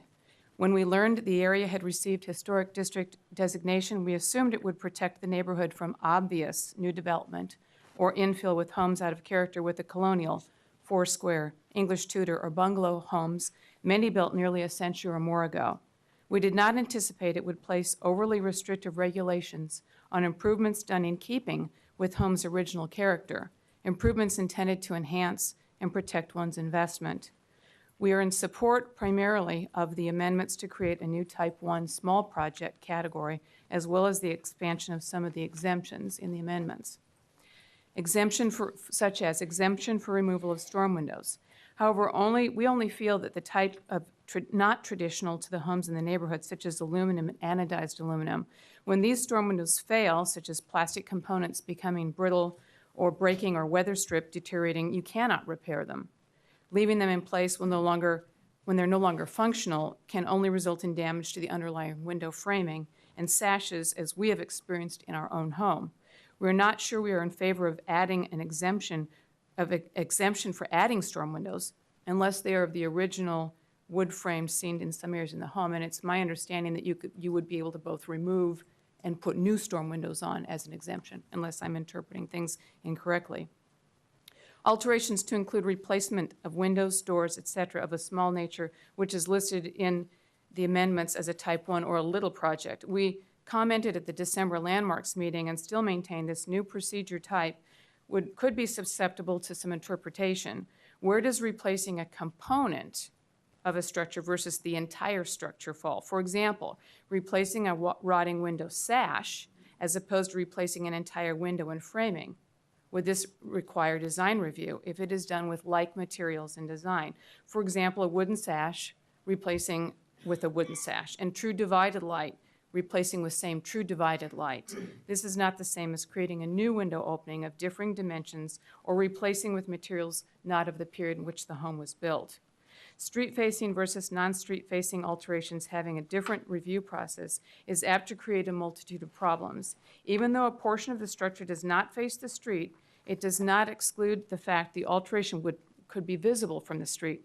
Visibility can change with the seasons, depending upon landscaping and treescaping. And as an example, a neighbor on a corner in our neighborhood has recently removed 4 trees, 3 in the parking area, and 1 in the property, and it was all done with permitting from the forestry, but it completely changes what's visible. Thank you for the opportunity to express our opinions, and we look forward to improved communications in the future. And one final thing I want to make a comment on is having the contractors and having the realtors fully aware of everything is going to be so critical. There's 2,800 properties in Irvington, 10,000 in the city, and how many of us as homeowners are here tonight? Thank you very much. Good point. Don? Dean, quick question. Yes. You advocate retaining the local appeal on the new Type 1 process. Yes. Who would those appeals go to? Landmarks Commission. Okay. The same body right now. And I'll take one. I'm advised by the realtor that the new disclosure statement, at least the ones being used by Windermere, include disclosure that you're in a historic district. That was because people said they didn't know. I think that's being taken care of, and I can tell you that it's getting better. We're having fewer complaints now about not knowing about the process. Thank you. Thank you. And can I just add, my title clearly says I'm in the historic district, but it doesn't give me a clue as to what that means. And I didn't have a plaque on my house like all those other houses did, so how do I know? So there's a lot of education that has to happen. Thank you very much. Thank you, Linda. Thank you. Last two, William Hawkins, James Paul Brown.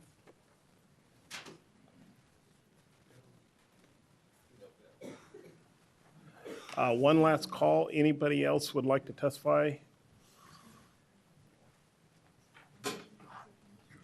William, get started. I'm James Paul Brown. I live at 3407 Northeast 27th, Portland, and that's in the Alameda neighborhood.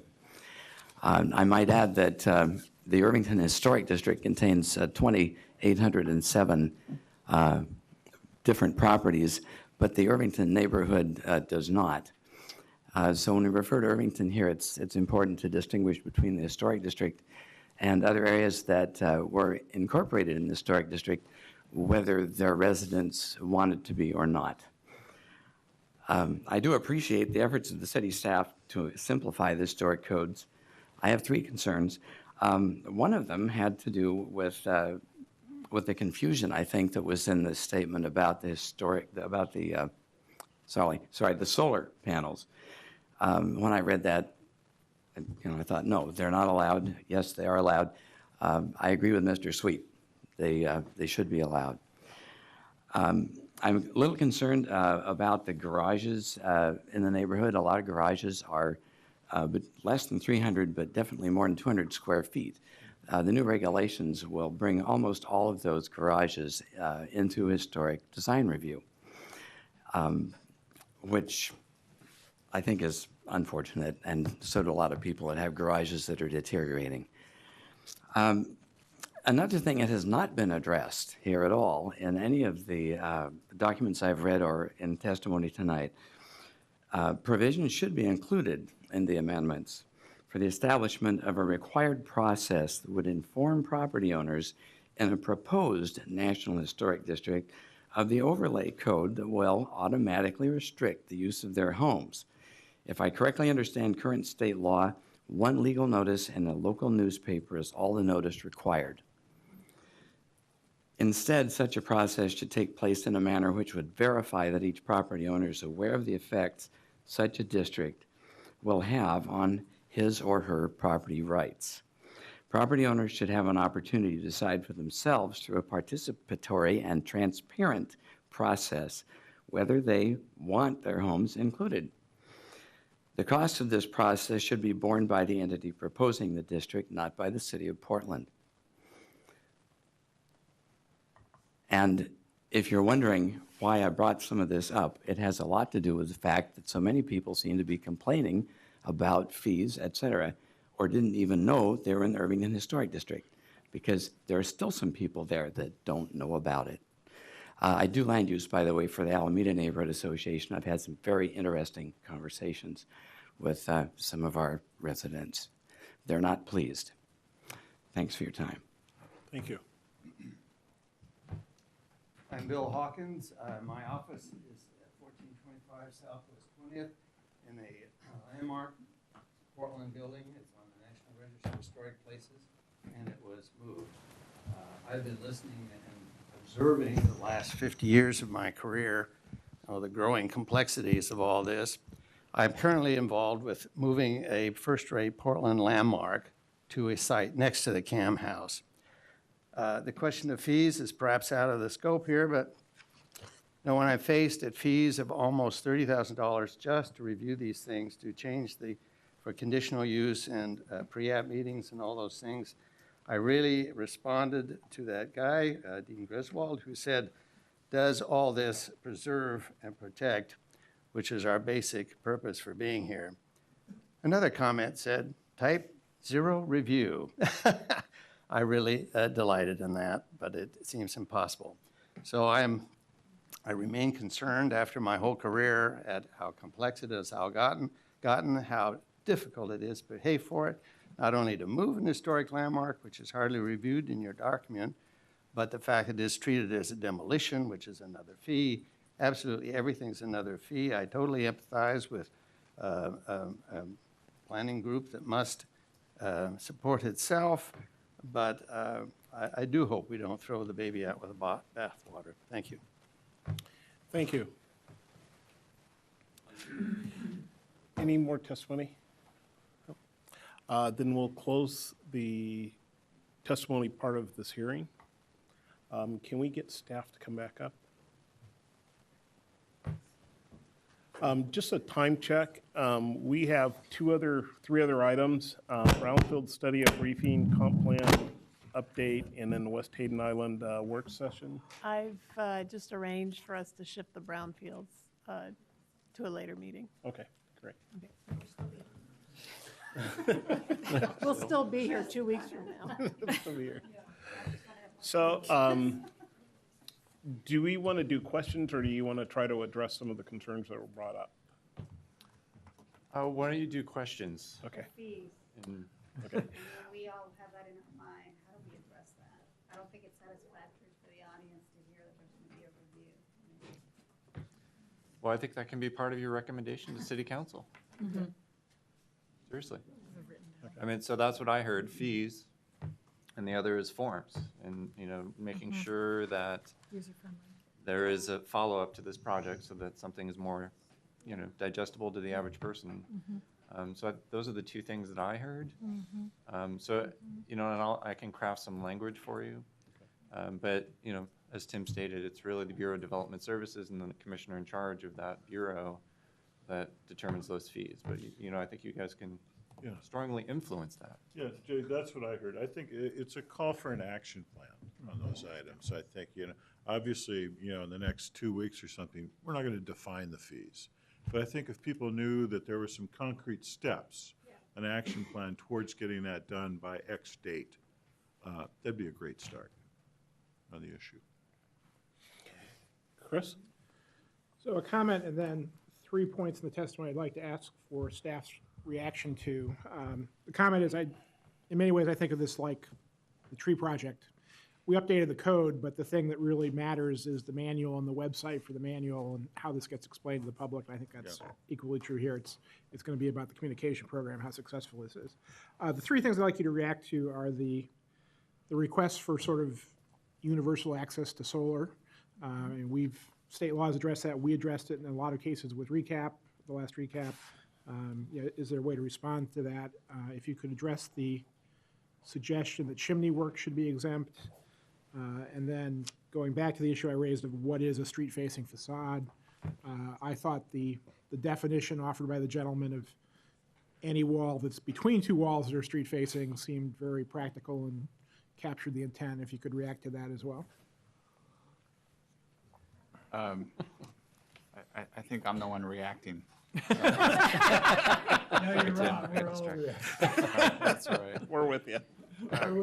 Commissioner, I apologize. Could you cite the title for those three? Sure. Solar, chimneys, and the street-facing facade definition. Thank you. Okay. On solar. We had an expanded process on solar before in Salem, and as a House bill, I testified at that. It was loud and clear that there were many champions for protection of historic districts and that solar is not visible from the right-of-way. The easiest way to get solar not visible from the right-of-way is to clarify and state it can only be allowed on rear-facing additions. And that was not touched at the state capitol. It was touched significantly through our conservation districts, which David pointed out directly.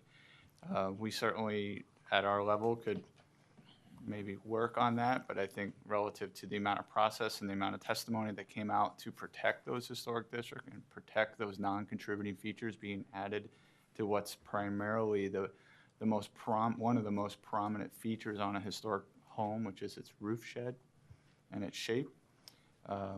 Solar panels are not as integrated yet as they could be. They could be in the future. Solar shingle technology and so on could allow for solar absorption and solar conversion of energy to be inconspicuous from the material of typically asphalt shingles or slate shingles or other types of features like that on historic homes.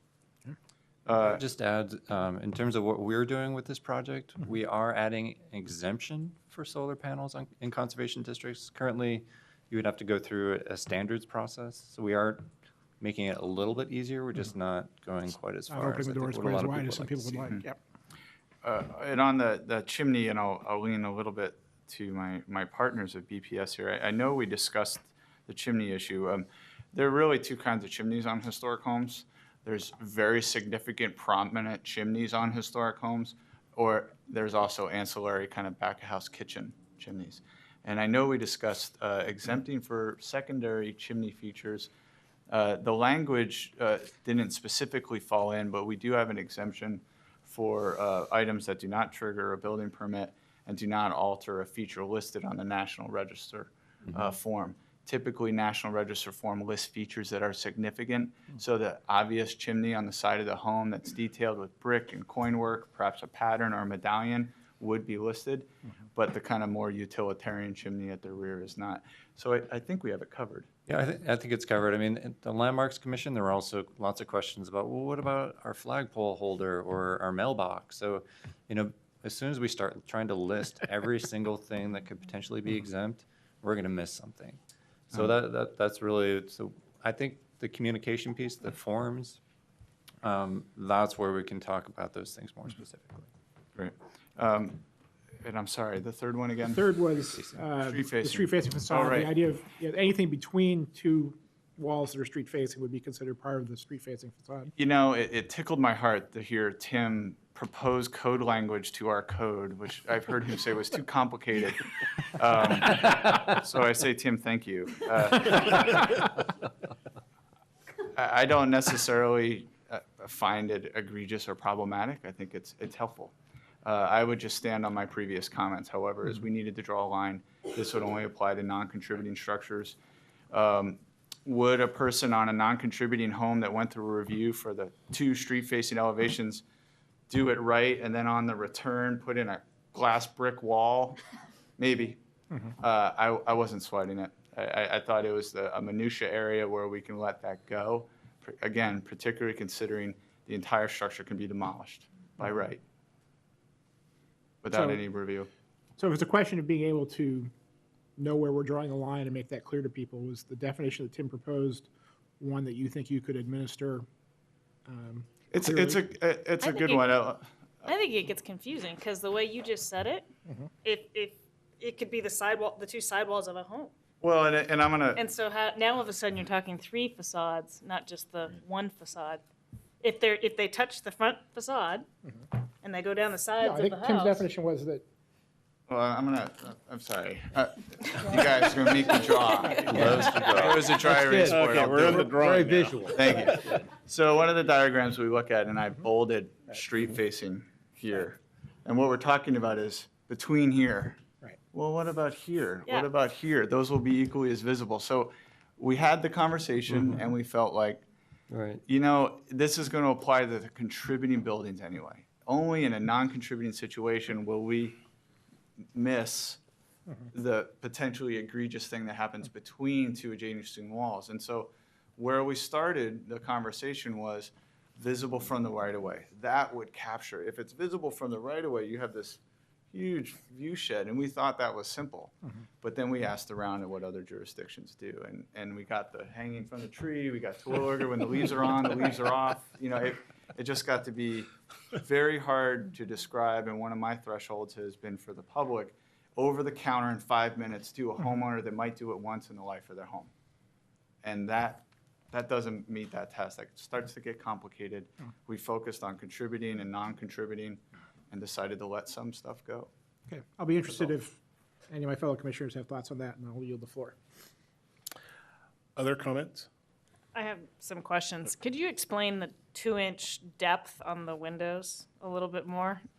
You knew I was going there. Love to. So one of the features we talked about is we started with a baseline of wanting to incentivize the right kind of reviews for these historic reviews and small alterations. And one of the things that we came across was a lot of basement additions. People were scooping out or dropping another foot, able to meet that 7-foot clearance to put in an ADU or to put in another bedroom. And these were triggering egress windows. We had a bunch in Lads, and then as Irvington was created, we had a bunch in Irvington as well. And what we continually kept finding were two things. One, they were readily approvable on the side of the building or in the rear because of their lack of visibility from the street. They're typically below grade. That's why we have a 50% marker. But we were also getting a lot of vinyl windows. One of the reasons why the old basement wood windows rot out is because they're in a splash zone. They rot out. They're very hard to preserve.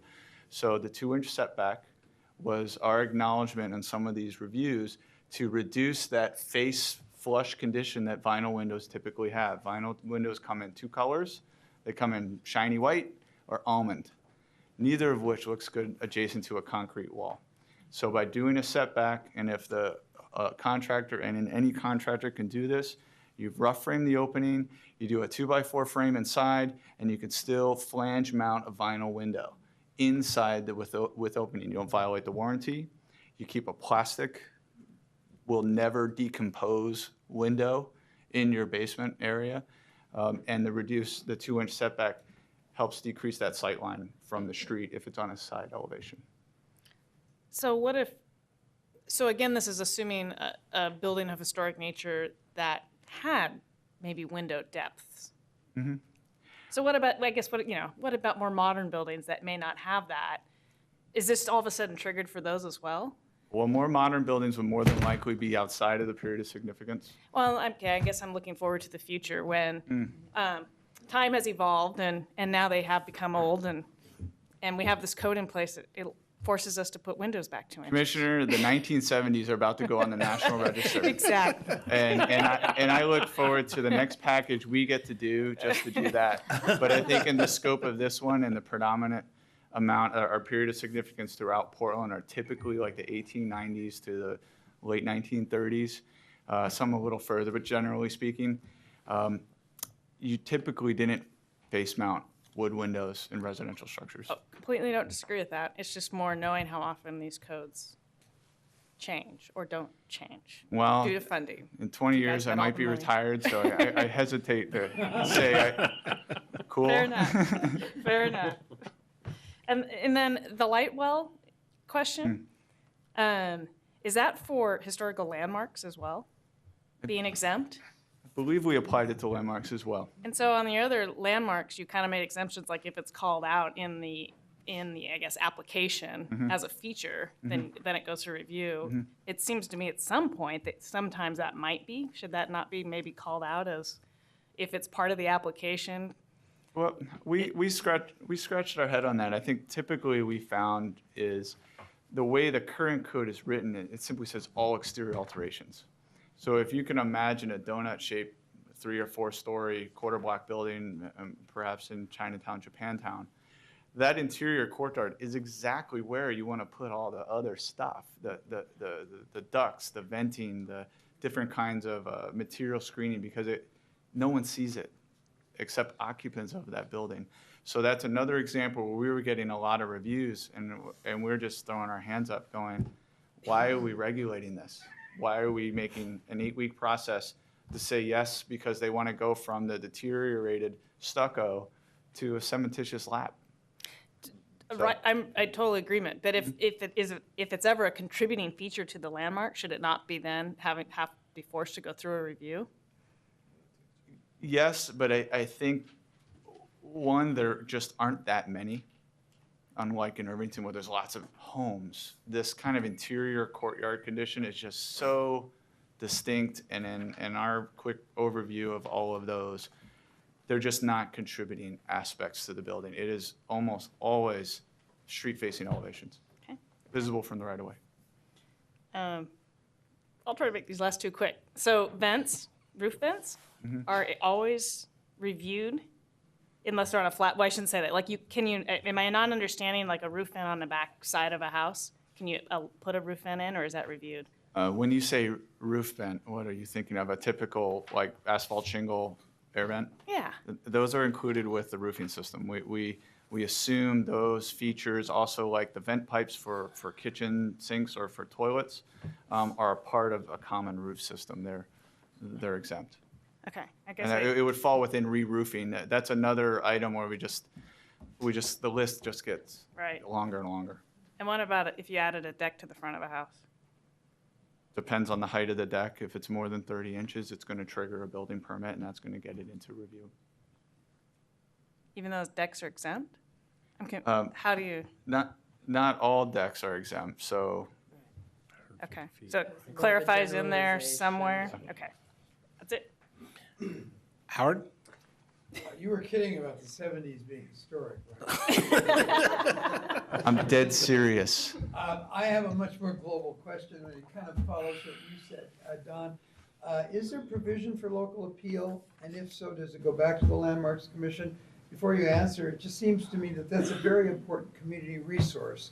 And about the Portland Plan being about community, that the community will have access to, at the end of the day, some appeal, and that, thank you, the Landmarks Commission would be an appropriate place to send it. Is that in place?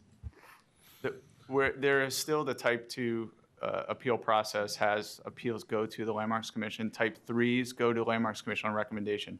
We have the new type 1, which is a revision of the old type 1, had no local appeal. We have had on the books a no local appeal for certain historic structures, and it had to do with more commercial buildings and historic signs. I think it was great for Dean to kind of cite some numbers where we've had 2 appeals over 100 cases. I would turn that number on its head and say that's a pretty good track record. I think we're doing darn good. And we learn from our appeals. We meet with the commission yearly in retreats, and one of the things we specifically do is we go over things that were problems, things that the commission didn't get to see. Staff reviews a lot of type 2 reviews, 98 last year, that the commission did not see. We go over those. We obviously can't go over every single one, but the ones that challenged us to get direction from the commission so we could further reform and refine our process. That's exactly what we'll do with this new type 1. Sounds good. Michelle? Okay, a couple of questions. So in terms of the Cliff Notes document that we've been talking about, would that be generated by BDS or BPS? BDS. Okay. And do we know at this point if that's one of the ad packages they're looking at? No, not exactly. I brought it up with my division manager, and I know Paul Scarlett will get that. We do those forms. There's obviously a need for it. We talked about some small scale stuff. The neighbor has actually produced some great matrices that we could almost slide into our forms manual, so the work is already done. And that goes back to my comment about how advocacy they are for helping us help our customers as well. Comment on the fees issue. Again, I think that BDS is already working on bringing the land use fees down, so I think that's something that's coming. At the same time, I do want to bring up that if we lower fees beyond what it costs to do the work, that money has to come from somewhere else. So I think we need to be cognizant of that and realize that there are limited resources here, and something's going to have to subsidize this if we don't do cost recovery. And so we need to be thinking as a commission of what's not going to happen if this is where we decide we want to put our imprint on, we think this is a priority to get those fees down beyond whatever the cost recovery is. In terms of we heard some comments about notice to property owners that you're going to, that there's this possibility of a historic district applying to your property. Is that something that happens at the state level, or are we even part of how you become a historic? The National District. Register for Irvington, for instance, happened at the state level. Okay, so We were involved through the process, but one of the reasons why we're here today is we're trying to play catch up with a district that was created at the state and federal level. So is the proposal to do something that, at the city level, that would inform people that, oh, by the way, there's this effort to turn your area into a historic district? Or is that still going to be completely, that's a state process and we're aware of it, but we're not affirmatively advising owners about it? I think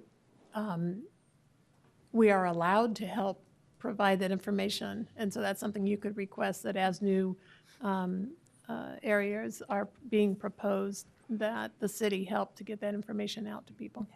And it is something that we do, sorry.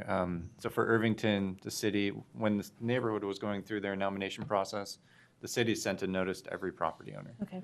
We're doing the same thing for Buckman. That went out in December. So, and they're having a meeting actually in 2 weeks. And city staff will be there to try to help with the process.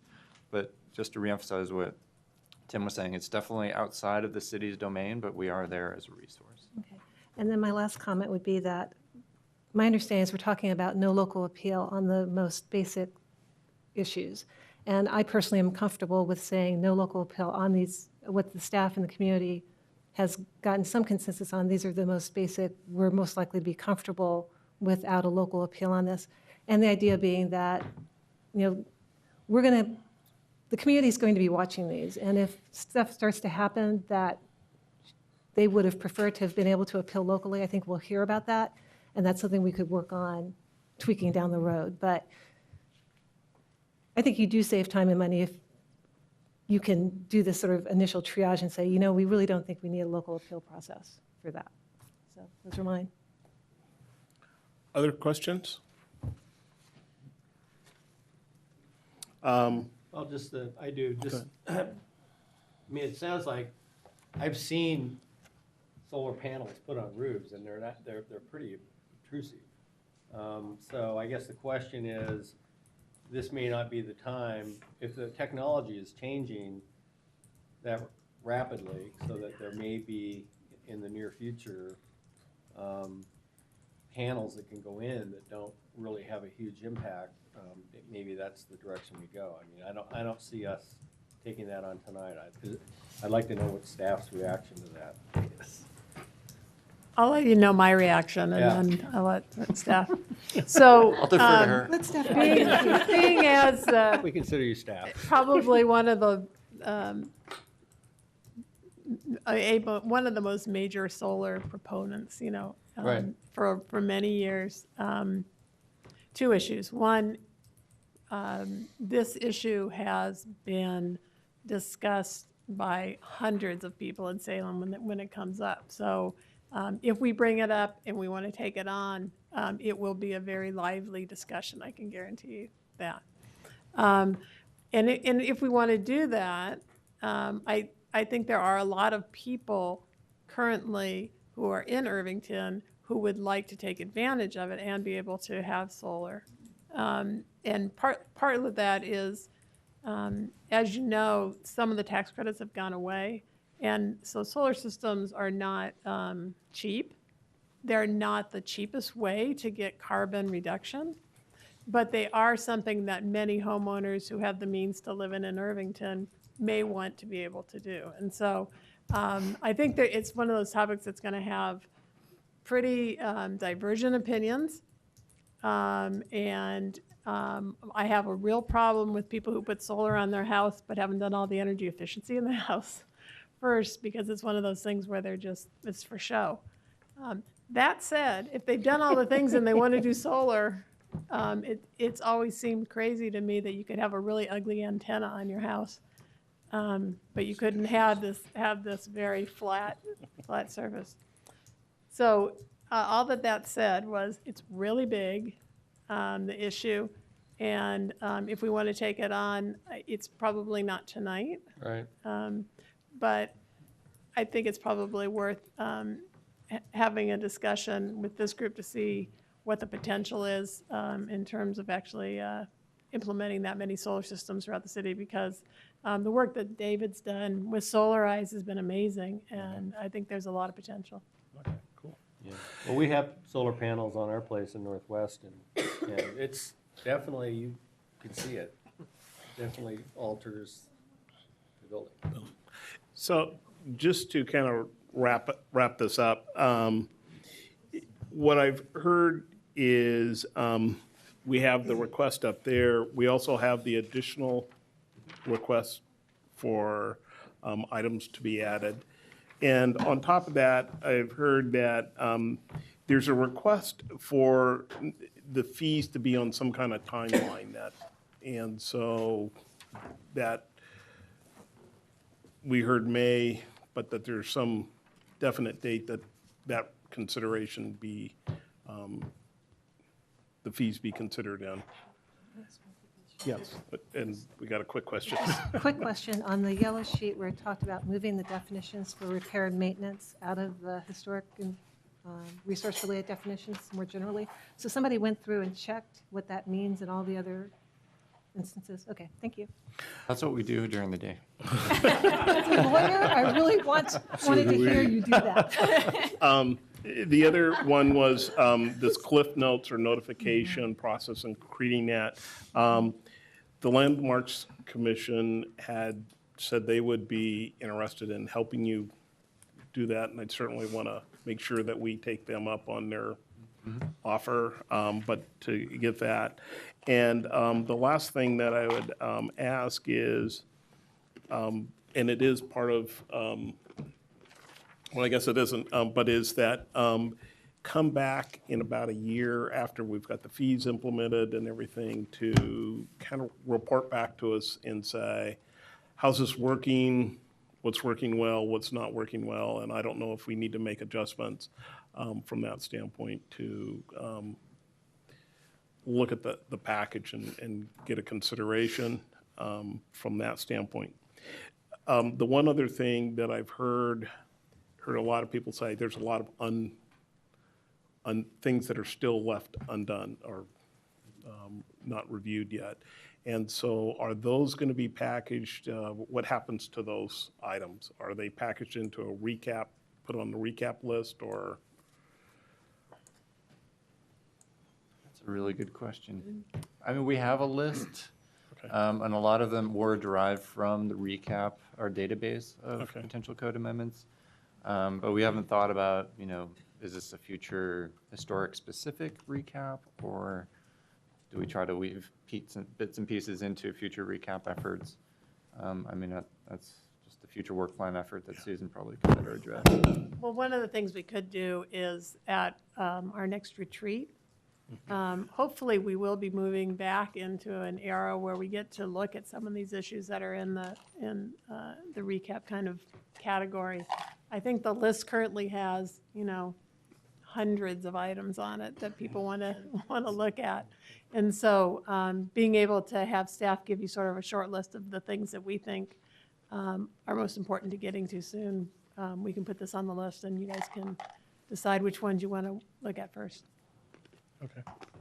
I would just add, some of these things are not recap caliber projects. I mean, writing design guidelines for every district in the city is a significant effort.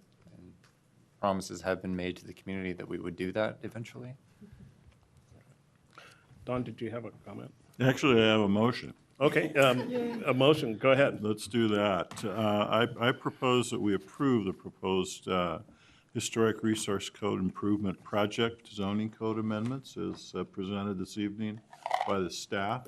That also includes the sheet and a half of amendments to the amendment document that we reviewed in detail this evening. Perhaps when that goes on to council, items to clarify might include action plans for educational info about these changes and cliff notes for reference, which I think is a very appropriate term for all of us. And then also an action plan for when fees will be determined. Fee reductions or fee adjustments is the term I would use. And then just one item with the motion, perhaps there's a one-year checkup, kind of a conversation with this commission And Tim, what it might do is happen after you do your retreat with the Landmarks Commission. Maybe we get to kind of hear the results of some of that relevant to these amendments. So that's my motion. I'll second that. Moved and seconded. Julie, vote? Any conversation first?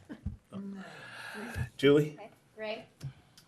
Yes. Hanson? Yes. Hauk? Yes. Tobias? Yes. Oxman? Yes. Rudd? Yes. Schultz? Yes. Shapiro? Yep. Smith? Yes. Valdez? Yes. Ball? Yes. Thank you. Thanks for your time. Thank you. Next item is the comp plan update. It's a briefing.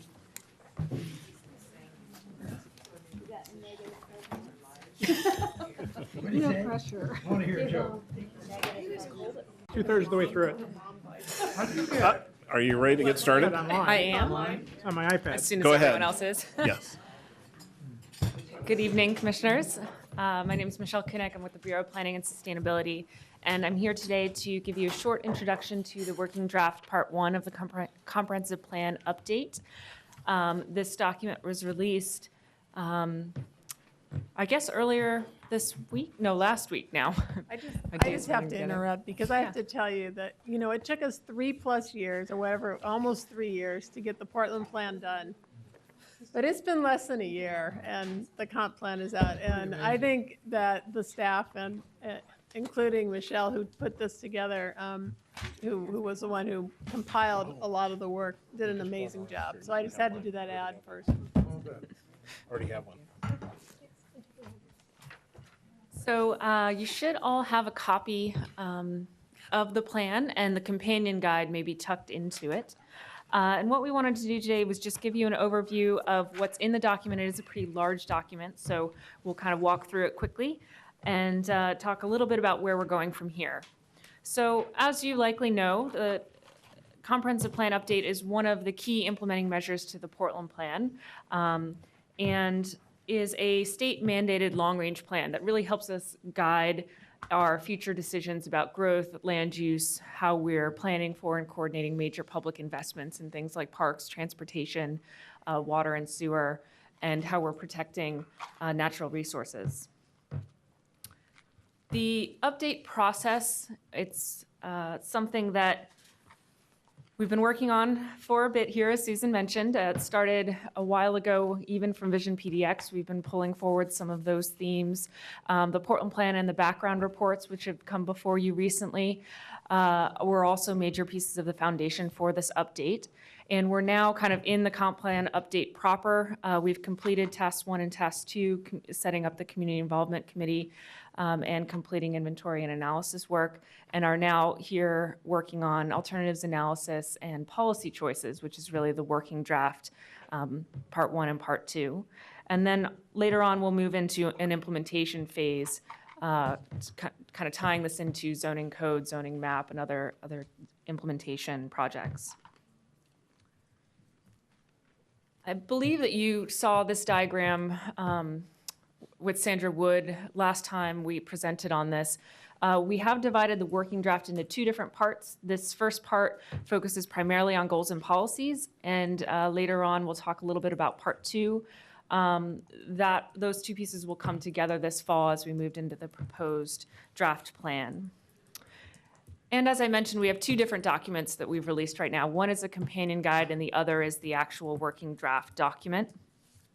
And just to talk for a moment about the companion guide, we decided to create this document to help the reader kind of understand and navigate the working draft.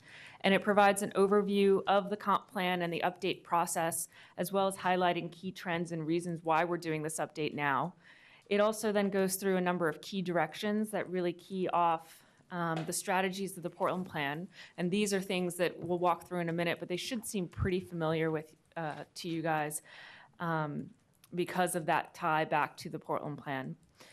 And then it also talks a little bit about how people can get involved in the update process if they're interested. So just to highlight these key directions, the first is to invest in high-quality public facilities and services to reduce disparities that are currently experienced by communities throughout the city.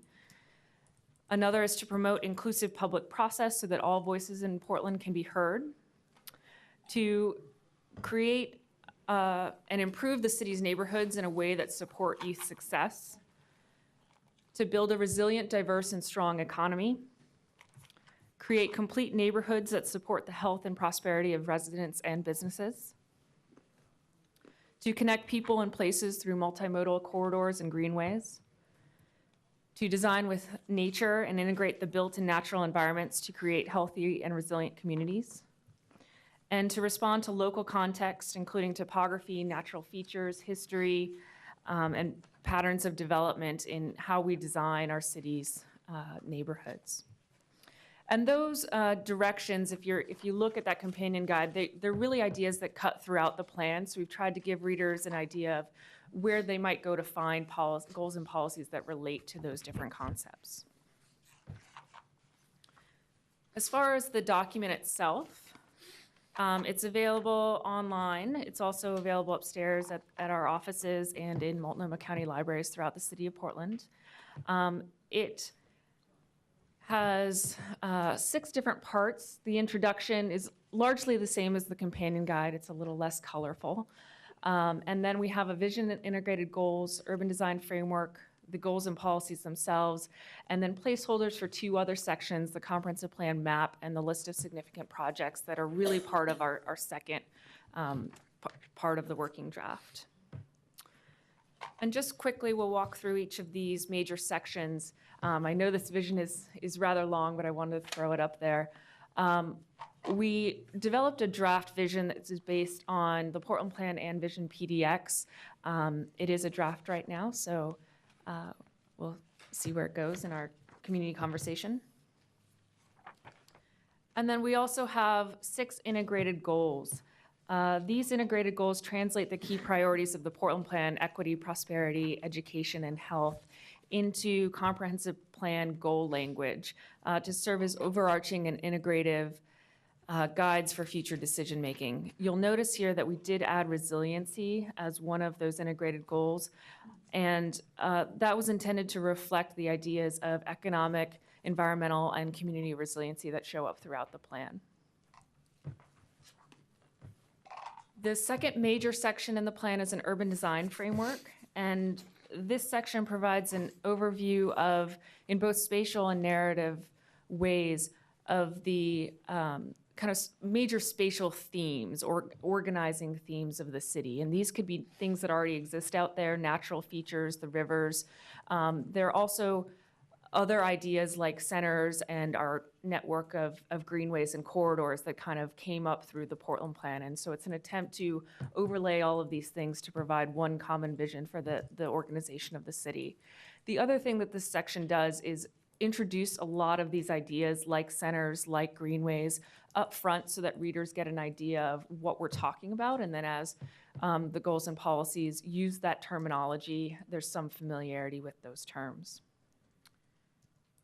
The major section of the plan in terms of length is the goals and policies, and this is really an update to the gray book if you're familiar with our existing comprehensive plan. It sticks to pretty traditional comprehensive plan chapters with the addition of elements of the Portland Plan. And it's pretty consistent with how our comprehensive plan was kind of broken up previously. I won't go through each of the chapters, but just to give you an idea of how it's laid out, there's a facing page layout with commentary on one side, which is intended to provide a general context about the policy, where it came from, some discussion about it, and then goals and policies on the other. And those have been developed based on existing plans and policies, based on the analysis that was done as part of the background reports, the Portland Plan, and have been shaped by PEG discussions. In terms of, that kind of concludes what I was going to say about the document itself. As far as where we're going from here, you'll hear shortly next month about the alternative growth scenarios report. We're expecting release here in early February, and you have a briefing on February 12th. And that will be a background report that will explore the implications of different physical patterns of growth, different ways we could lay out growth around the city, and really compare those against some of the metrics we set up in the Portland plan. Another major part of our next steps is public discussion and feedback. Since the draft is out now, we're really shifting into a listening and discussion timeframe. We have public workshops scheduled. We'll also continue working very directly with the policy expert groups. As you know, we'll be setting up community district discussions at a smaller scale throughout the city.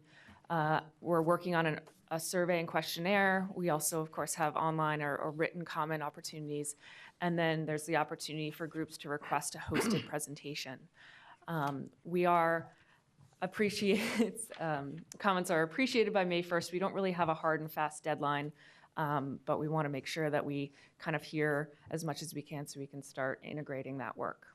So is there a particular way you'd like commissioners to give feedback? I mean, obviously, we'll be bringing this to our PEG meetings, but, you know, I have comments on some stuff that I know doesn't fall in a particular PEG. Is there a way you want to get that back? I think it kind of depends on what you'd like to do the most. I think some of you will just want to sit down and write out your treatise, you know, your 80-page paper on all of your comments. And I was thinking of 80 words. Look at Karen. 80 words. He's doing 80 words. Some of you may prefer just to have a conversation and have us take notes on you know, the issues and things that are important to you. So Some of us will blog what we think, so. whatever you want to do, we're open. But I do think the May 1st thing, you know, we're not saying at 5 o'clock we're going to quit taking in things, but soon after that, we got to get moving on this to keep this thing moving. So it is, we would like to have discussions with all of you during February and March would be perfect to be able to get your comments on the document. Just a little bit more detail about the workshops. We're planning 7 workshops throughout the city. 6 of those are kind of geographic in different locations. The other is a business workshop really geared towards our business community. And each of those workshops will have a general session where you can learn all about the entire plan as well as breakout sessions. We listed a few of the tentative topics up there for the breakout sessions, but those are still under development. And then as far as longer term next steps, once we have the community and public discussion around the working draft part 1, we're looking at this summer releasing the working draft part 2, which is kind of the rest of the comprehensive plan update, the urban design framework, comprehensive plan map, list of significant projects, citywide systems plan, and transportation systems plan. There'd be another round of community workshops following that release, and then these 2 pieces would come together in our proposed plan in winter of this year. And then we'd kind of be entering a more formal review process at that point. That is all I have. I hope I made up a little bit of your time tonight. So I'm happy to take questions or comments. Just a real quick question on the workshops. Do you have specific dates for those? Absolutely, and actually on the back of the, is it listed on the back of the companion guide? Flyer. No. There is a flyer. There's a flyer. Where? Right here. All of those dates are available on the website as well. Okay. Okay, well, but we thank can you. make sure to get copies out to you guys of the flyer. Okay, great. We got this at our PEG. Yeah. Okay. I'm just saying we have a flyer. I will. Yeah, we'll get that find out. some before the end of the meeting. Thank you. I will run upstairs and grab some for you. Any other questions? Mike? Yeah, I'll just get started with my individual comments. I'll repeat what I said earlier today, that I'm hopeful that my understanding is in the health section that the issue of noise got kind of dropped out, and I really think that's a significant health issue that we should be looking at. So I will put that in my written comments. Great. You may hear from other community members. Don't be too noisy.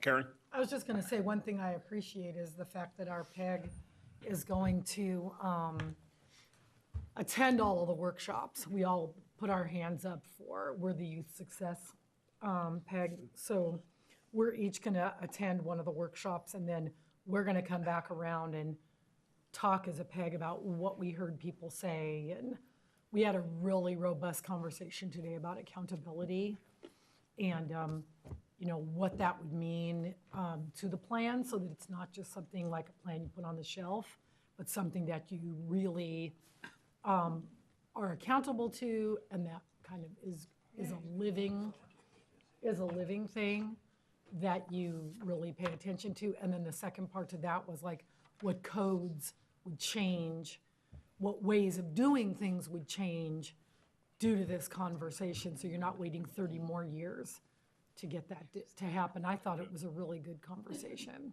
Good. Good. Other comments? I like the graphic. That's the graphic you showed, people can refer back to. It showed the connections and so forth. I think I was hopeful at one point it sounded like that might be dropped out of the process, and I think it's going to be helpful. Great. Showing the corridors and Good. connections. Mm-hmm. Good. Good document. Thank you. Okay, I will grab some.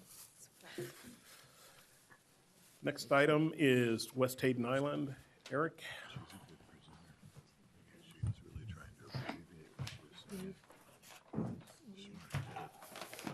What's that?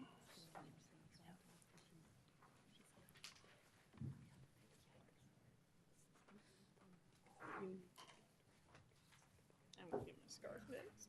Okay. Actually, the tea's helping.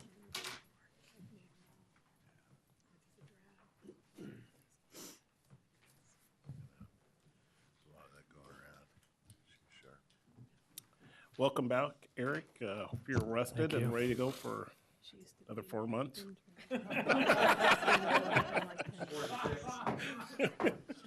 Thought it was 3. You were a historic district. This is a briefing. Think about the timeline of the West Hayden Island project relative to the historic code, I guess, is the segue. Tonight. They caught up and passed us. No, I was talking about the long-term timeline, the 50-year horizon. Okay.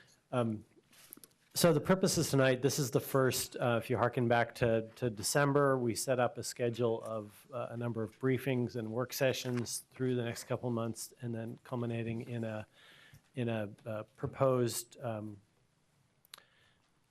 new proposed plan and public hearings tentatively on your agenda for April.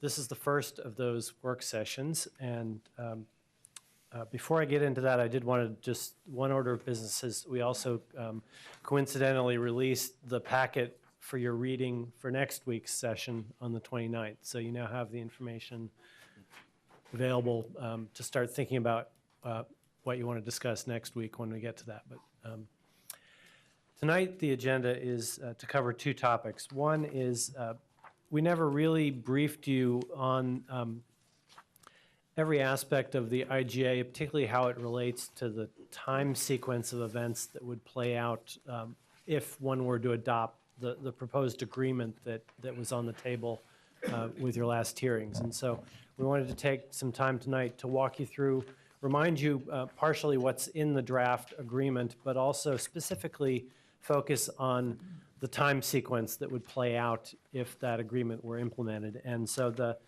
material you have for that is a short memo, but attached to it is a project timeline that spells out, looks like this, and it represents the components of the proposed intergovernmental agreement as they would play out in time, starting with an assumed adoption date if the agreement were adopted in 2013, how that would play out. So I'm going to talk to that document as I go through this a little bit. And you should also have, we printed another copy of the draft agreement for you. If you don't want it, you should already have that. If you don't want to keep that paper, you can give that back to us. We have more than enough occasions to distribute this, so we can recycle and reuse that. Just to be clear, this is the last one we saw that Mayor Adams put to us. No, there have been no changes. Yeah, this is not a new version. This is the same version you had in October, November. So with that, I'm going to go into a little bit more of the detail. I just said what the purpose was. We're also going to hear tonight from the Port of Portland as the second part of this presentation, because a lot of the timeline issues revolve around financing issues. We're going to hear a background piece from them on the way they're structured and how that matters for development projects like this. That'll give you some context for, we're not going to get into tonight the substantive arguments about pro or con on environment or community or transportation issues or whether this is a needed facility or not. Those will come in the subsequent work sessions.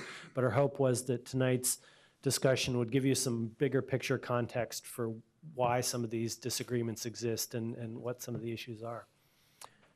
So by way of reminder of what's in the intergovernmental agreement, one big topic of the agreement is in the area of transportation. And the agreement covers what improvements would be necessary upon annexation, and particularly the North Hayden Island Drive reconstruction and policy issues around there. Talks about the cost and cost-sharing implications of that, and who would be responsible.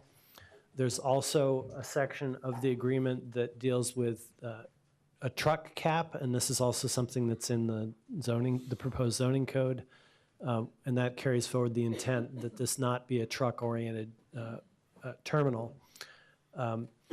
There is a clause also to the what if there's no CRC or the CRC, the Columbia River Crossing Bridge, ends up being substantially different than we imagined. It isn't functional for Hayden Island. What do we do in that scenario? And then there's some mention of other regional rail improvements in the agreement. So in the proposed chart that you have, you'll notice that one element of the infrastructure planning on this chart is the North Hayden Island Drive planning, design, and construction, which is an element that, because it's there are a number of grant opportunities for transportation projects, that's an element that's assumed to begin on the sooner end of the time horizon so that those facilities can be in place before the marine terminal is operating. And just by overall introduction to this chart, the timeline is from 2013 to roughly 2030. And so each year is a column in that. We've broken this up into 5 eras, if you will, representing different distinct periods of planning or construction with the project to give you a sense of how the sequence plays out. And then vertically, what we've done is organize those things under the basic headings of that are dealt with in the agreement: administrative or infrastructure related, or community or environmental mitigation, and then some other things at the bottom. The terminal operation is assumed to begin, and this is a rough estimate based on all this, but begin in around 2025 in this chart. So everything prior to that is pre-revenue, if you will, if we think about what the port's going to talk about in their presentation. Also for your reference, we included the bottom line in the chart is the currently presumed window of construction for the Columbia River crossing, so you get a sense of how that relates to this terminal. Eric, before you leave that slide, the last bullet on rail improvements, you and I have had an ongoing conversation about what the IGA is going to say about improvements to the Columbia River Rail Bridge, and specifically that the RTP project it references is not correct. Do we have any better definition on what it is the city and the port would be advocating for together? Yeah, I was reviewing the answer to your question on that point this morning because we're going to tee up that for the February 12th meeting, I believe. Okay. So we have a draft answer that we're working on. Okay, thank you. I'm not going to give it tonight. Keep me in suspense. I look forward to it. As you recall, the geography of that transportation issue is North Hayden Island Drive, which is that blue line, and the Columbia River Crossing is the red series of lines to the right, or at least that was the draft design scheme that was last on the table. Not going to go into details on that, but just a reminder. The intergovernmental agreement also deals with natural resources mitigation. There's a section of it that talks about what commitments there are to maintaining the open space in the future, how we might build in a third party as part of that. There's an element of forest planting and enhancement committed to on both Government Island and West Hayden Island. There's a timing clause to prevent speculative clearing of the forest prior to the real permits being underway. And then there's an additional clause that was added in the mayor's version that talks about what happens if this forest work is done, but the port terminal fails to materialize. What could the port do with that advanced work that they had done, and essentially allowing them to convert that to some kind of a bank for other use is a potential. So those are the elements. In the chart where that translates is there's a line shown for open space strategy and planning under infrastructure, and which relates to the mitigation, because one of the things we want to do is get a more defined roadmap for how things play out on West Hayden Island in the open space. There's also a line shown for forest design and construction. Construction is kind of a loose term in that sense. It means planting, essentially. As well as both on Government Island and West Hayden Island. And so the forest work I want to highlight is another one of those things that's presumed to be on the earlier side of the timeline, in part because it takes so long to grow a mature forest. I think both the port and the city acknowledge that that's a reasonable thing to start on right away. Also in the natural resource category, there are mitigation sections dealing with shallow water mitigation, which is the near shore kind of environment, as well as wetlands as an element. There's also a clause dealing with floodplain and prompting and Endangered Species Act consultation prior to any remapping of the floodplain. There's an element of Western Meadowlark conservation, which is a fund proposal. And then there's funding for parks and BES participation in the open space planning process that I mentioned. So again, back to the chart, essentially what we're looking at here is I mentioned the open space already, but there's elements below that at the bottom of the environmental mitigation section for wetland mitigation and planning and construction, and shallow water mitigation, planning and construction. The timing of both of those activities, at least in the current draft, is teed off of the federal permit process, which is teed off of when you have an actual client, a development partner, and a design for the terminal. Because of the way we structured that, this agreement doesn't spell out the exact blueprint for wetland and shallow water, and the final blueprint is ratified through that federal and state permit. So the timing of that is later, more teed to the actual permits that would be going through the federal and state process.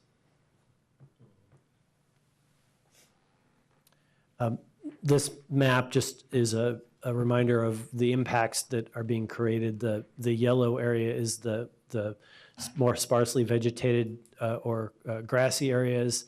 The purple are the wetland areas, and the dark green are the forested areas. And the footprint is the 300-acre development footprint is noted in the black footprint there.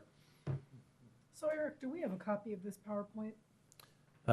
You should, or if not at this moment, it'll be available to you online. We can send you a link. We'll send you a link. Okay, thank you. On the topic of community mitigation, the agreement has a number of, or the draft agreement, I should say, has a number of elements related to that.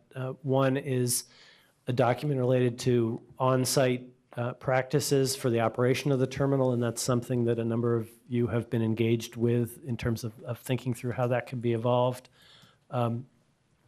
There's a proposed community grant fund. There is a distinct from the general community grant fund is a more specific proposal for a manufactured home park housing conditions related fund that is a separate item. There's also a sequence for future health impact assessment coincident with the future federal and state permit process.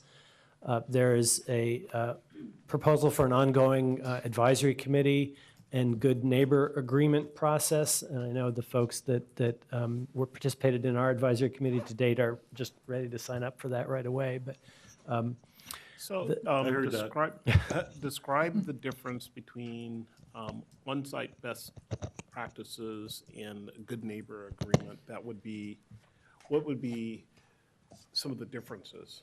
I mean, if they're doing X, Y, Z in the on-site best practices, how's that? I think if the one is more content and the other is more process, I guess is my answer.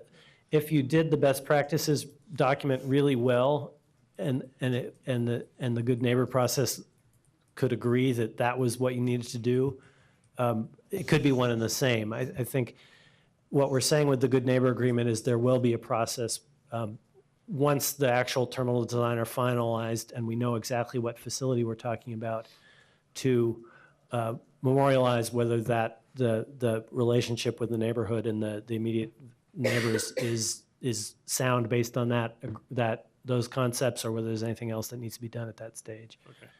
It could also deal more with construction impacts than which is harder for us to deal with now that we don't have that detail. Okay. Finally, I'd mentioned that there's a local hiring agreement clause in the document. Going back to your chart here, the best management practices document is not specifically referenced because that's something that's ratified with the agreement. So it's not a distinct line, but it would come into play or be implemented with the dock terminal operation,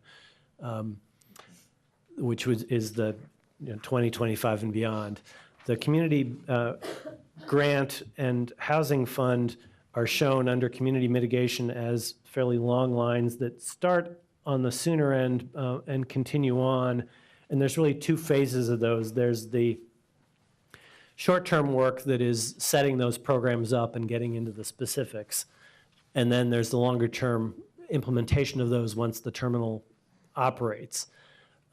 One of the financial issues with the project is when those two funds actually start distributing money. Right now, the agreement has them distributing money quite a bit earlier than the actual terminal operation.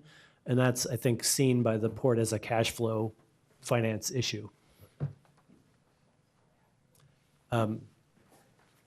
The future health analysis, or HIA, is shown on also under community mitigation as in two stages. One is the actual execution of the stage 2 health impact assessment, which would be before the federal permitting process.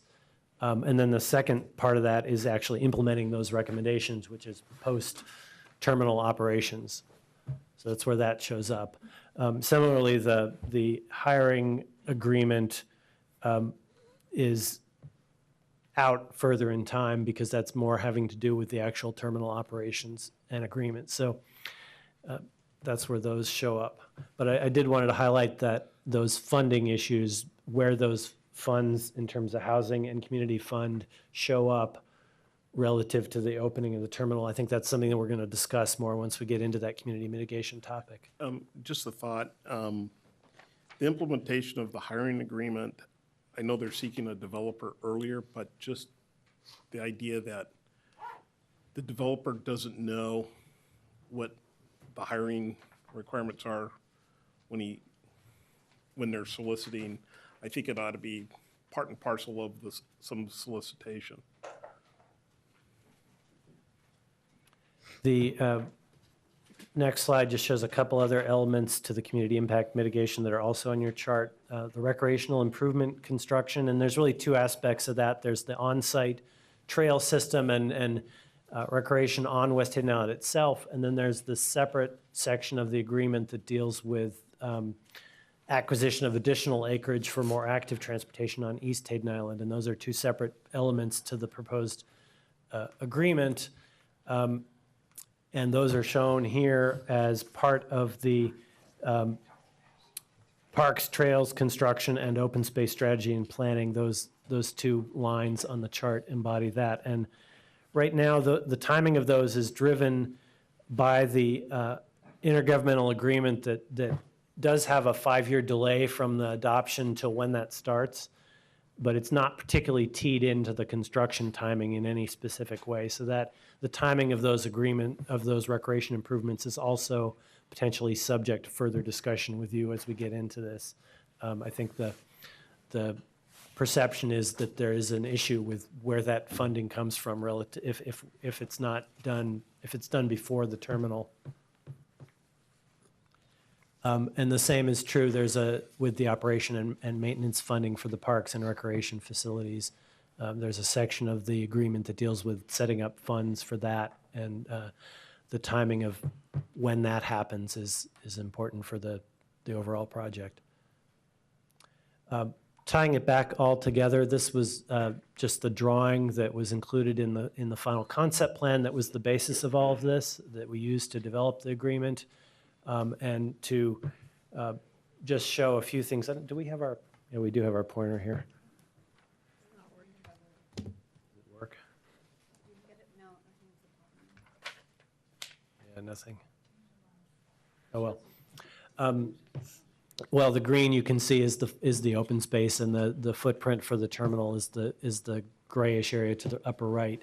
A few things to point out that relate to what I just said is that the trail system, although shown highly conceptually on the concept plan, is part of what's in this timeline. The footprint itself, fill and construction of the rail and the basic fill is shown as a distinct item underneath that's different from some of the other components because it's kind of a precursor to the actual terminal development. And that's one of the things that's driving the, oh, thanks. That's one of the things that's driving the timeline of this project is it takes a long time to develop the plans and the actual implementation of getting that fill in place for the construction. So there's a line item actually for that process. The other piece is the actual docks, and which are shown on the north side in the river there.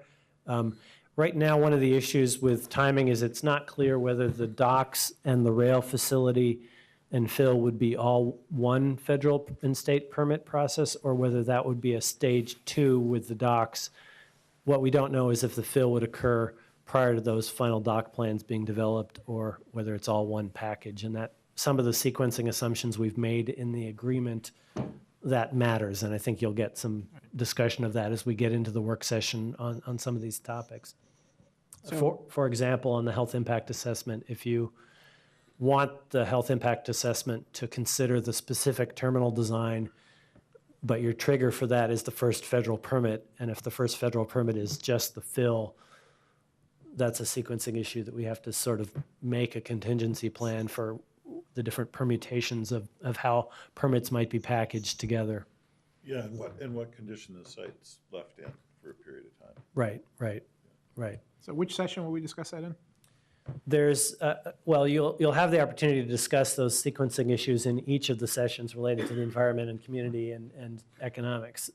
Probably it ties together, again, more comprehensively at that last session because that's more about the feasibility of the project. The other thing to point out on this drawing is just that the blue areas, the light blue areas along the shore and the purple areas along the shore represent the wetlands and shallow water that are in the near shore area, and those are the opportunity areas for wetland mitigation and enhancement, and in particular, the mitigation that's imagined for that or anticipated for those impacts is in the vicinity of what's called Benson Pond, which is on the north shore here, and the port has additional information that they've shared with the advisory committee about some of those possibilities. Again, those specific blueprints wouldn't be ratified until the state and federal permitting process, but there are preliminary ideas that have been discussed. And this is just the chart that I was just speaking of. I already mentioned a few of these, but key issues here are the timing and dollar amounts for some of the environmental mitigation and community mitigation and recreational improvements.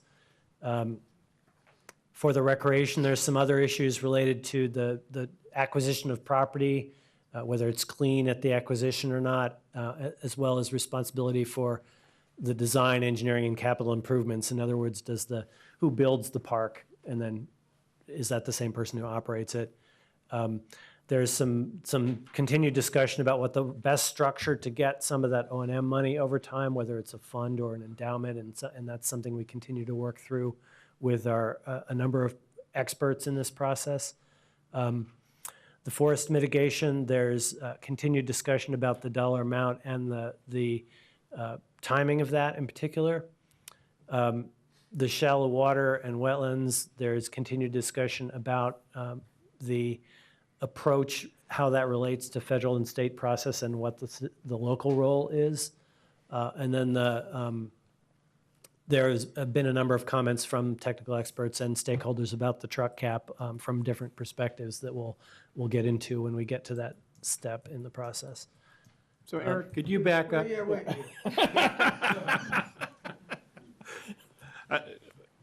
You want to take some questions? Yeah, I yelled first.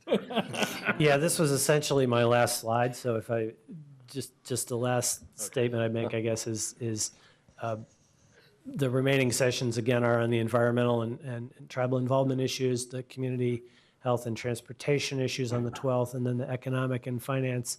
And as I said in response to Chris's question, I think our intent, especially the bigger picture sequencing issues, that would roll into that last session on the 26th. But you may get into some of that substance related to community or environmental sooner than that, and that's okay. But let's try and bring it back together as a whole on the 26th. Okay. So questions, Mike? Well, I don't know if my colleagues agree with this, but a key issue that was not up there that I think is still extremely key and important is floodplain issue, floodplain fill issue. That's huge. Yeah, I didn't mean to represent that as the universe of all Yeah. issues. It was the ones that, in particular, from staff's point of view, we've been It's cool. grappling with over If the I had last to few pick weeks. one to add, that would be it. Other questions? Chris? so one IGA issue I keep hearing about from the community and from the environmental stakeholders is the applicability or not of Senate Bill, doing this from memory, 766, which waives certain local permitting requirements. So the things I hear are that there was clear legislative intent that when that was adopted, it wasn't meant to apply to West Hayden Island. I've heard from staff that, well, it doesn't matter because the federal regulations are going to trump anyway. So it seems to me that if either or both of those things are true, then there would be no harm in putting it explicitly in the IGA that Senate Bill 766 provisions are waived.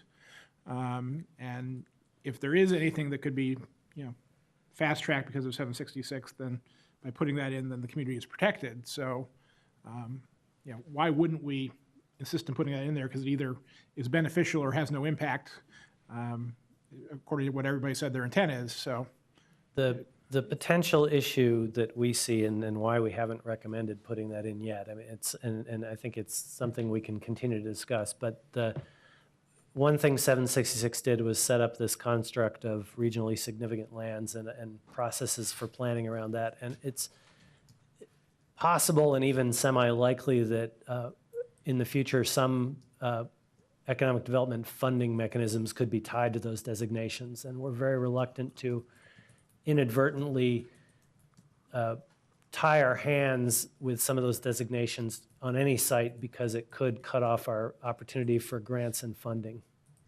So could we not write the IGA provision such that, the parties agree not to seek any, exemption of regulation while still remaining eligible for the funding? I mean, Yeah, that's we have smart the lawyers, nature right? of the conversation we could have, I suppose. The second part of the answer, I guess, is that staff's perspective has been that isn't a meaningful clause because we can't find a situation where it would apply. Well, if it's not meaningful, then there's no harm in putting it in. The community will feel better, right?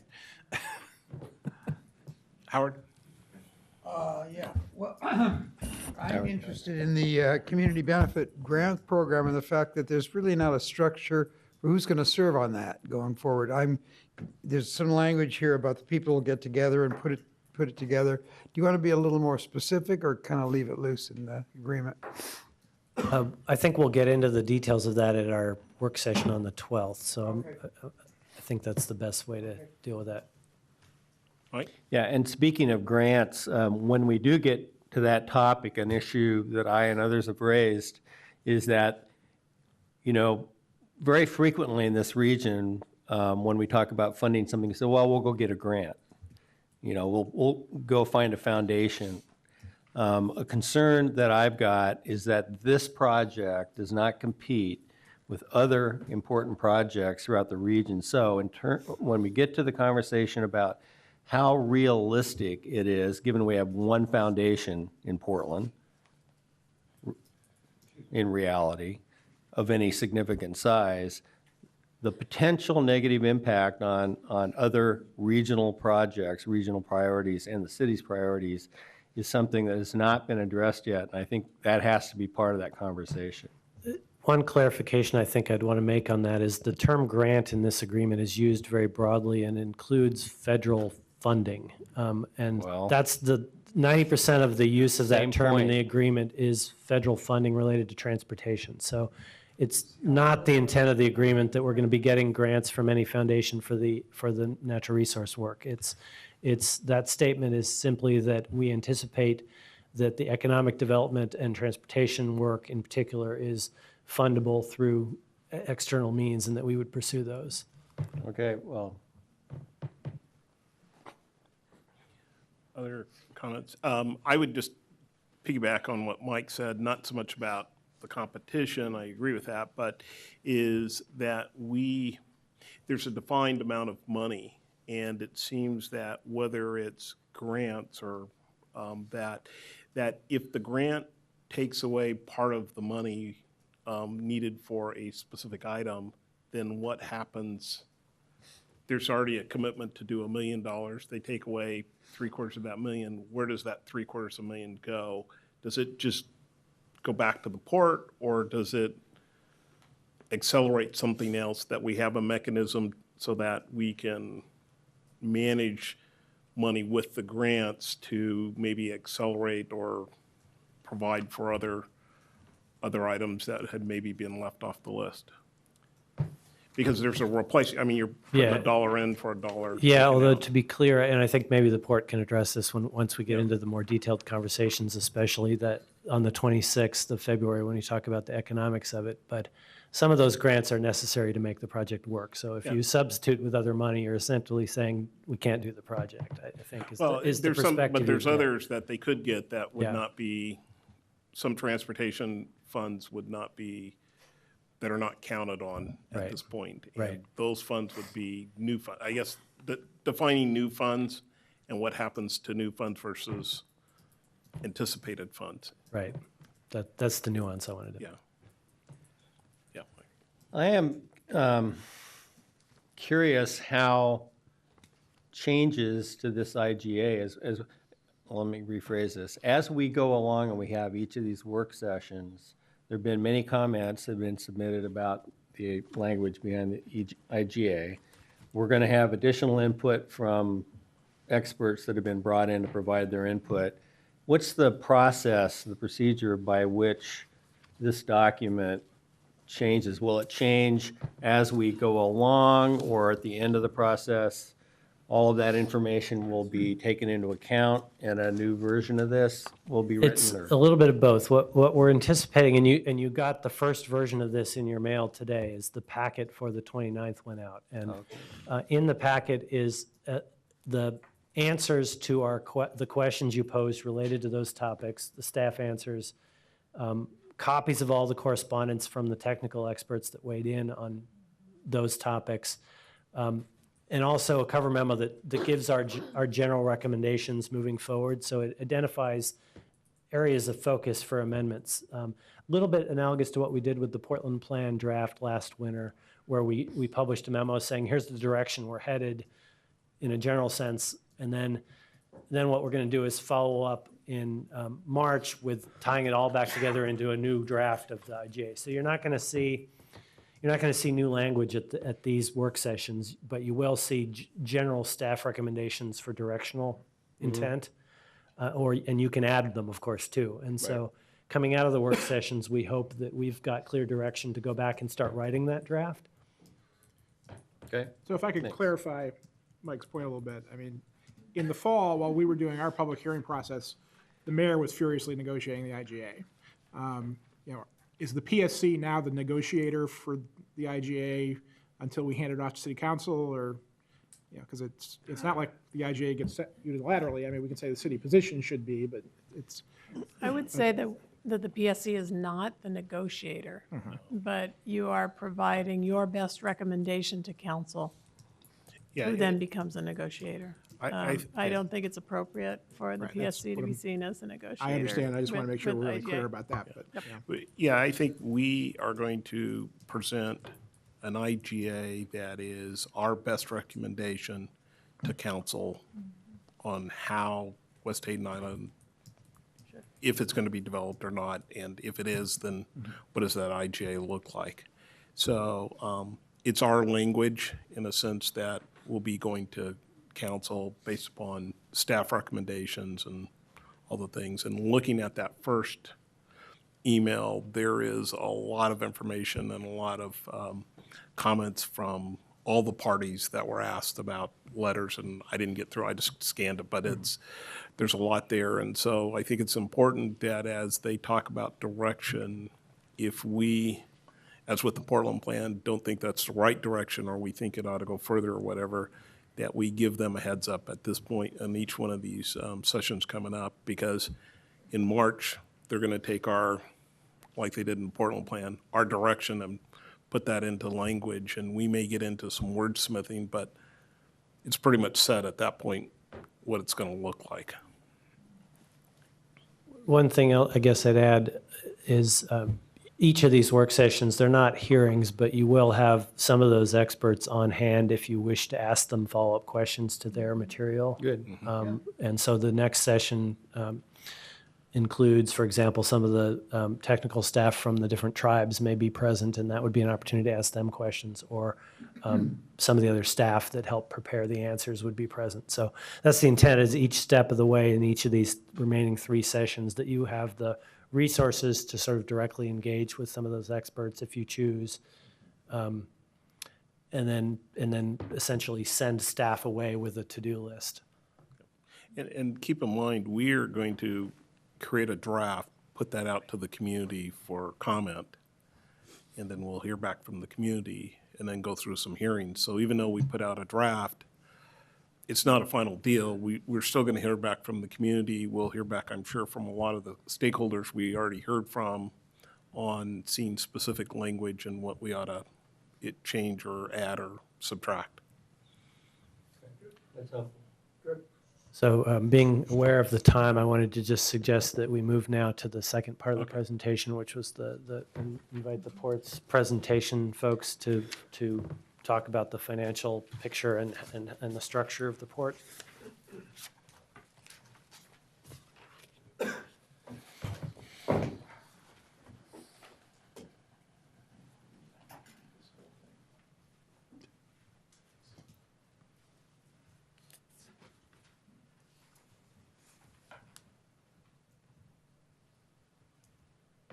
Good evening, Mr. Chairman and members. I'm Keith Levitt, and I'm General Manager of Business Development and Properties for the Port of Portland. And I've got several slides here. Some of it I will move I'll be very brief in moving through some of the overview slides. It's probably information that you already have. If I move too fast, obviously I can answer questions. Well, the goal of really this presentation is probably to step back out of the weeds of the discussion around the various issues with the IGA, take it up just to a level and provide some context on how the port is organized, our governance structure, and the way that we organize our budget, particularly as it relates to industrial land development like West Hayden Island.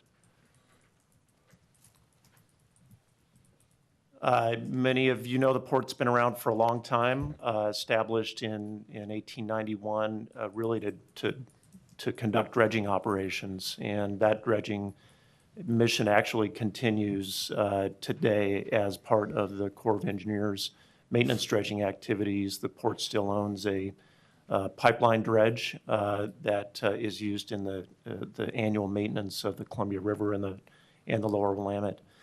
The mission for the port is very much an economic development mission to provide access to markets, both for people and for cargo, and to really build the trade base of this region.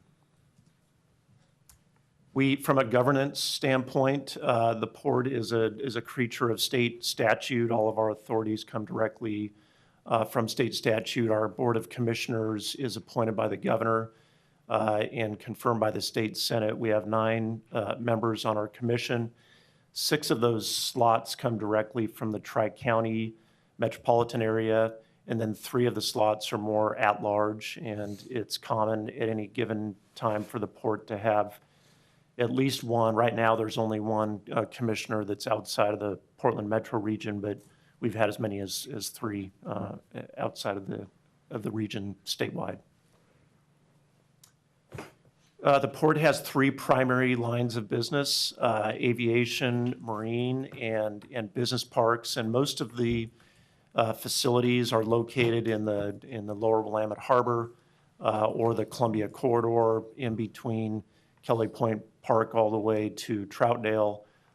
We also own and operate the Hillsborough Airport. And I'll move through the airport slides very briefly here. We have 3 airports: Portland International, Hillsborough, and Troutdale. The Hillsborough, notably, Hillsborough Airport is the second busiest airport in the state, behind PDX.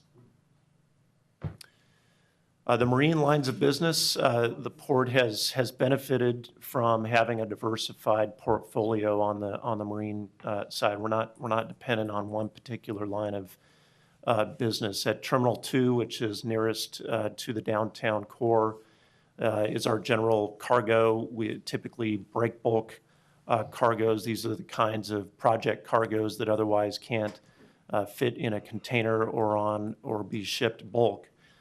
So you can see wood products or steel rail, those kinds of commodities are shipped at Terminal 2. At Terminal 4, our major tenant there is Toyota. There's one of their largest gateways into the west coast of the U.S. is at Terminal 4. Terminal 4 is also an export terminal for a material that's used in making glass, and it comes to us from Wyoming and is shipped out of Terminal 4. At Terminal 5, this is Columbia Grain. Columbia Grain is one of the large grain exporters on the lower Columbia River. Grain has definitely been a growth business over the last several years on the lower Columbia River system generally. Some major new expansions and new facility developments have gone on. Columbia Grain came to our Port Commission in December and our commission approved entering into a new 25-year lease that would allow for expansion of their Terminal 5 facility. Excuse me. Also at Terminal 5 is the export of potash that comes from the Saskatoon region of Canada. Potash is a fertilizer and is shipped to the growing Asian markets from Terminal 5. Terminal 6 is where our container facility is, and I'd say from a West Coast standpoint, Portland's certainly a niche port when it comes to containers. But the container access directly through Portland is pretty critical from an economic development standpoint. More than 1,000 companies throughout the state typically rely on Terminal 6 for direct access, particularly for exports, and particularly for value-added agricultural commodities that are shipped in container. Terminal 6 is also home to 2 other major auto tenants. Hyundais are imported at Terminal 6, as well as Hondas. So overall, the auto business for Portland, in any given year, we're number 2 or number 1 on the West Coast for auto volumes. And then when it comes to grain and mineral bulk exports, we're a leader in the nation. And the Lower Columbia River itself as a bulk export corridor, certainly that's it's a world leader as far as volumes that come out of the Lower Columbia River. And a lot of that has to do with having the barge access up all the way into Idaho, having unit train access coming at river grade across the Cascade Mountain Range, and then culminating in Portland with the deep draft navigation channel. So our third line of business at the port is our industrial parks, and our largest industrial park is Rivergate Industrial District. This is home to terminals 5 and 6, but also home to major warehousing, distribution, manufacturing activities. Rivergate has been developed over, I'd say, the better part of the last 30 years. So we've been a very patient developer of Rivergate. It's over 2,800 acres in total and more than 12 million square feet built out.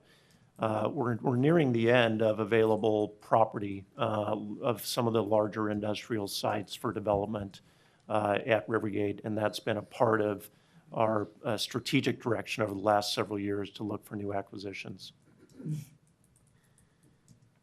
Swan Island, roughly 430 acres.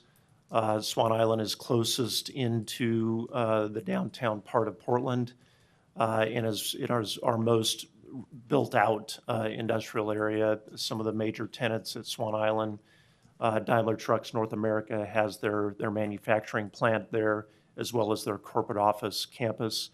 The port many years ago sold the Portland shipyard to Cascade General at the time, now Vigor Industries, and they continue to own and operate the shipyard, and that business has been going very well over the last several years.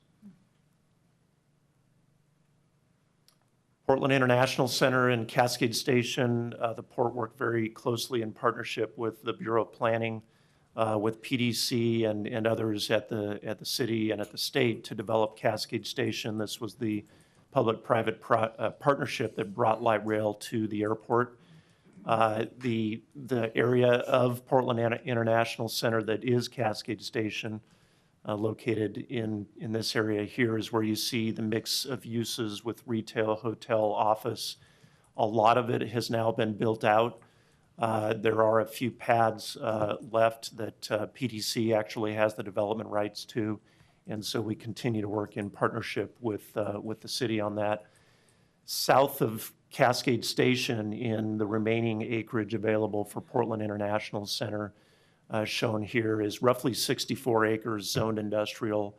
And from a shovel-ready standpoint, in the city of Portland, this is some of the larger industrial sites that is shovel-ready. And we would expect that the market will absorb most of this property over the next few years. Is the rest of Cascade Station zoned industrial, and then it was rezoned for commercial?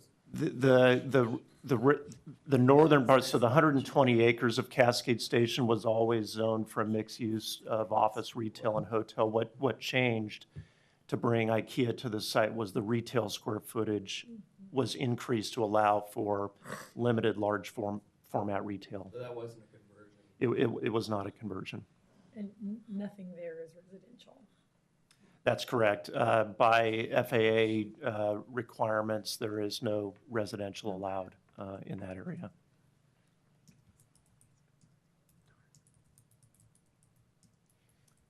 So really the story for the port over the last few years has been that we've been mindful that we're nearing the end of the historic land supply.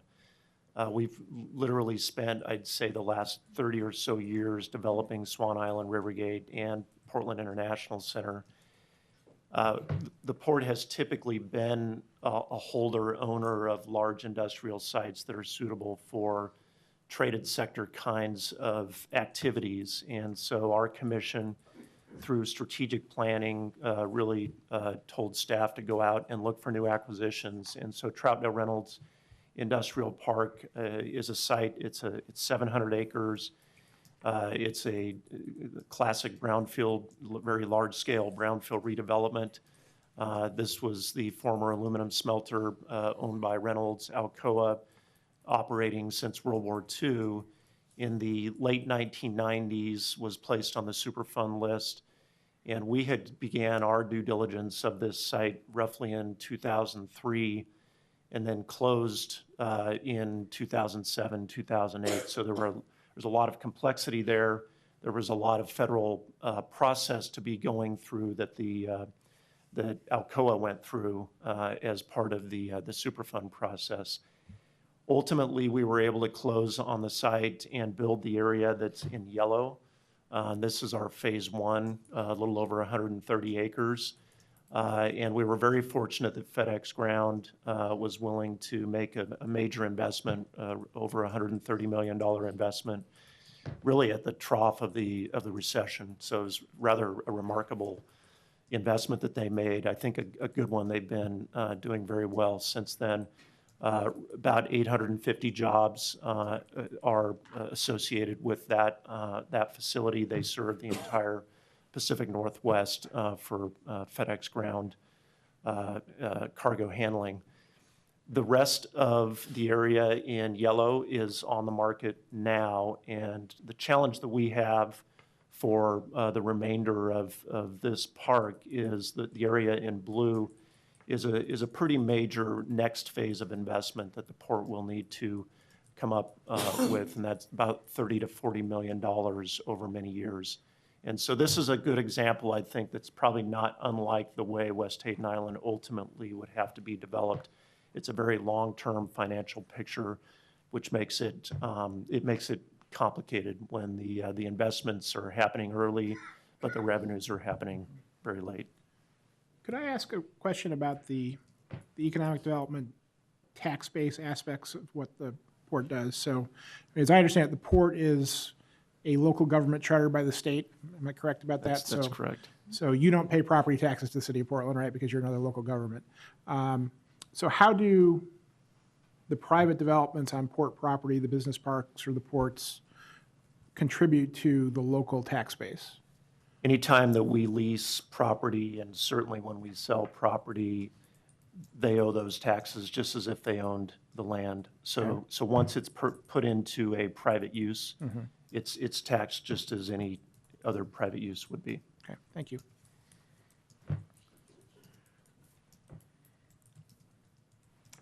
So the latest acquisition for the port is the Gresham Vista Business Park, and this was an acquisition that we made about a year and a half ago. This is a 220-acre site located in Gresham. It's the former LSI Logic, what was originally envisioned many years ago to be a campus, a high-tech campus for manufacturing of chips. LSI wanted to sell portions of the site. The port was interested in working with the city of Gresham to really preserve the large sites, the large lots, and that's what this area really has. This is much more, I'd say, shovel-ready property than what we had in Troutdale. And so with this acquisition, the port, working closely with the city and really with our regional partners throughout the metro region, has really good property that is, we think, very suitable to the kind of traded sector investments that is a part of the regional economic development strategies.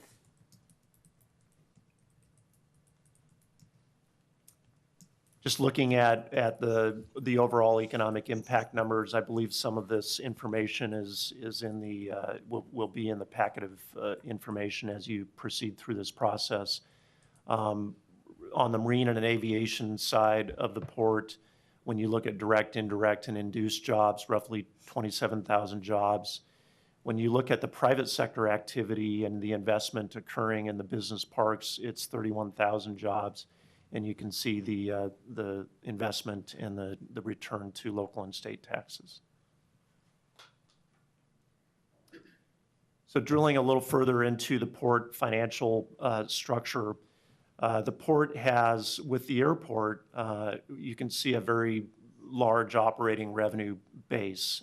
Most of that is on the aviation side. So of the 278 million operating revenue from 2011 and 12, 210 million of that comes from aviation funds. The general fund of the port, roughly 68 million, and we'll go in and kind of break some of that down for you in the next few slides.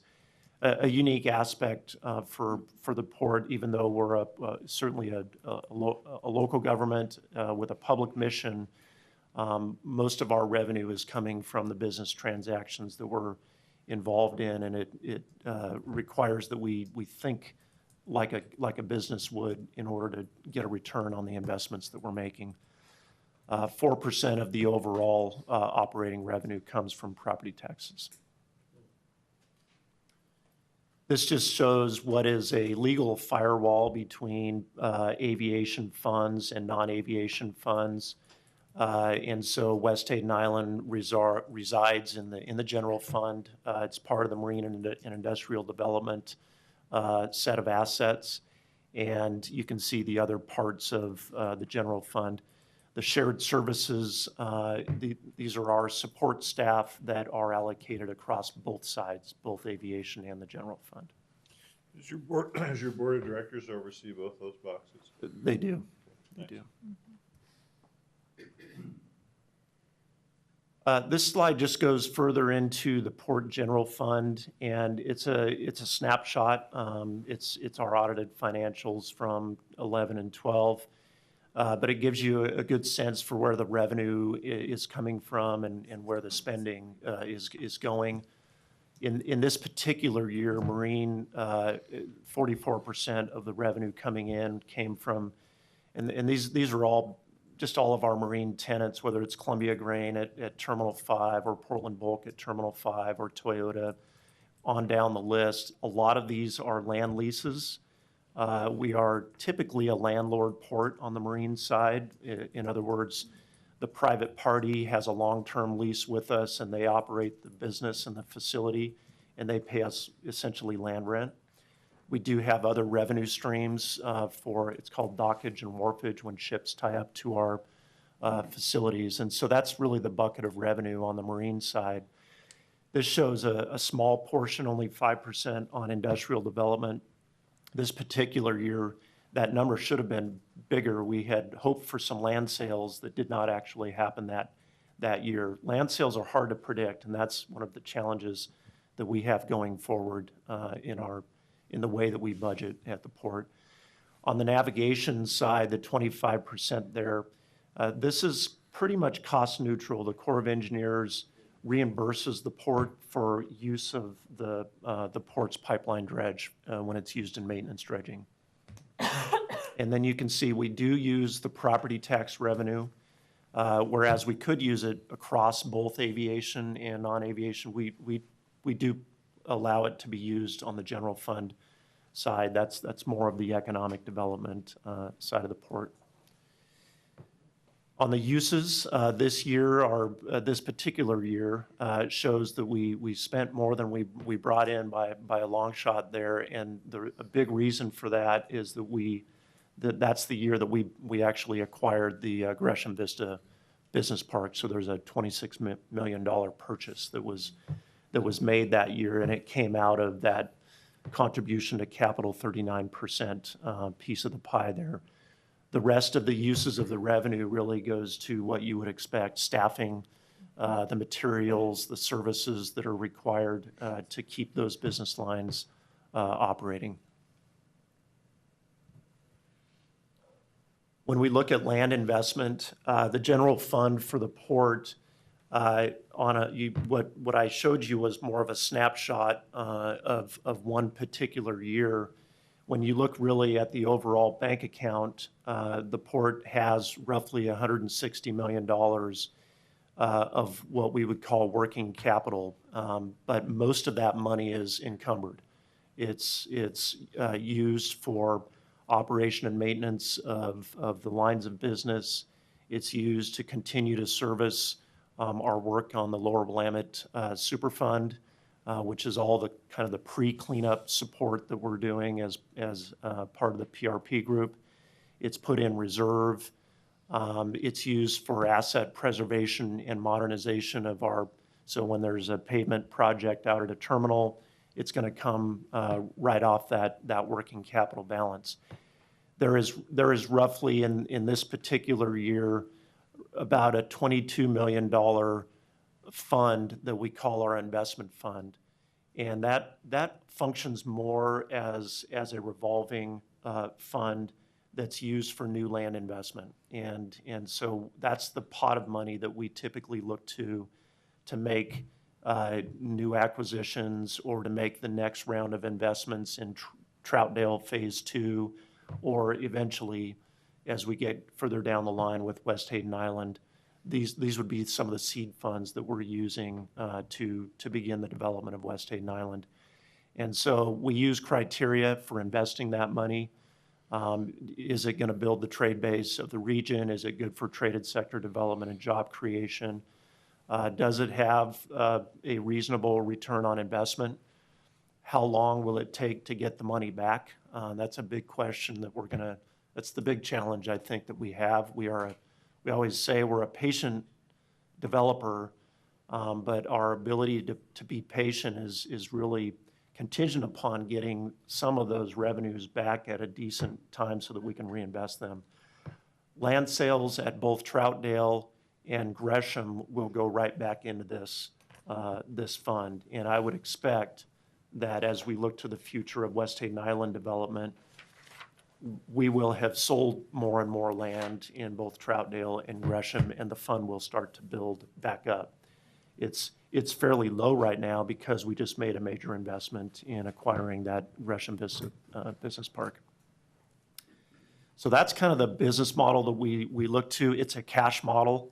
It's not dependent at this time a lot on leverage.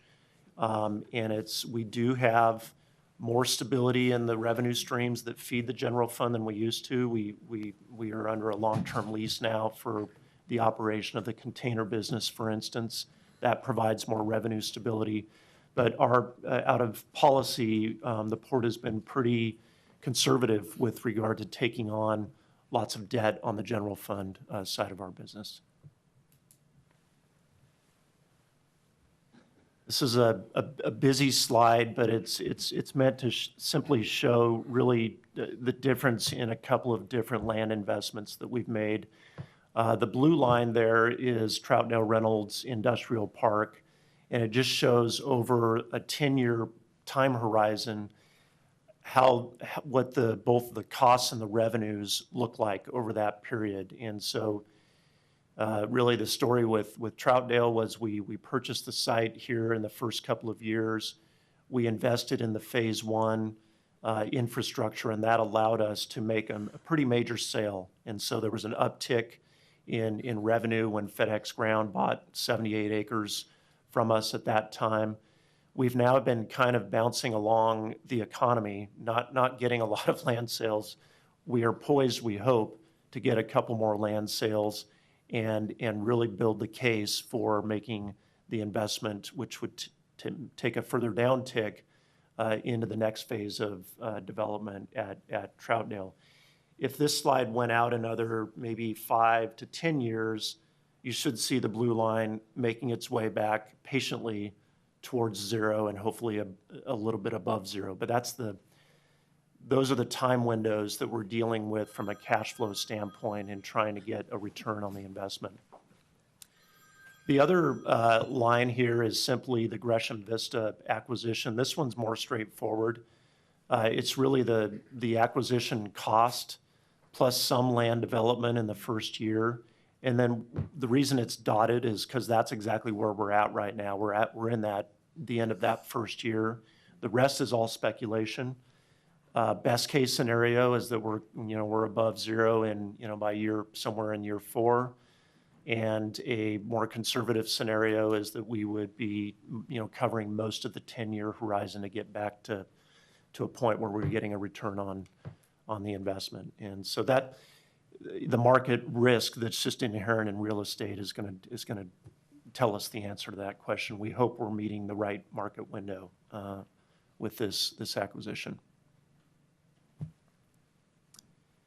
I'm going to shift gears quickly. I've only got a few slides left here, but I will talk about the regional industrial lands work that we've been involved in. And I know Chair Baugh, you've heard some of this. I won't go into quite the detail I think that you've heard.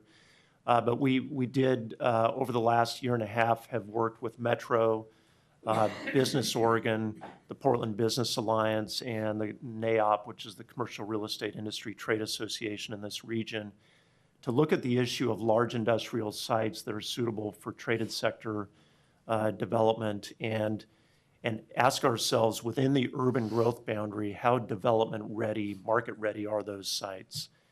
And this is just going to give you kind of the bottom line results of the study, not a lot of the background. So when we looked at sites that are 25 acres and above, there are 56 sites in the inventory inside the urban growth boundary in the metro region. 9 of those sites are market ready or development ready.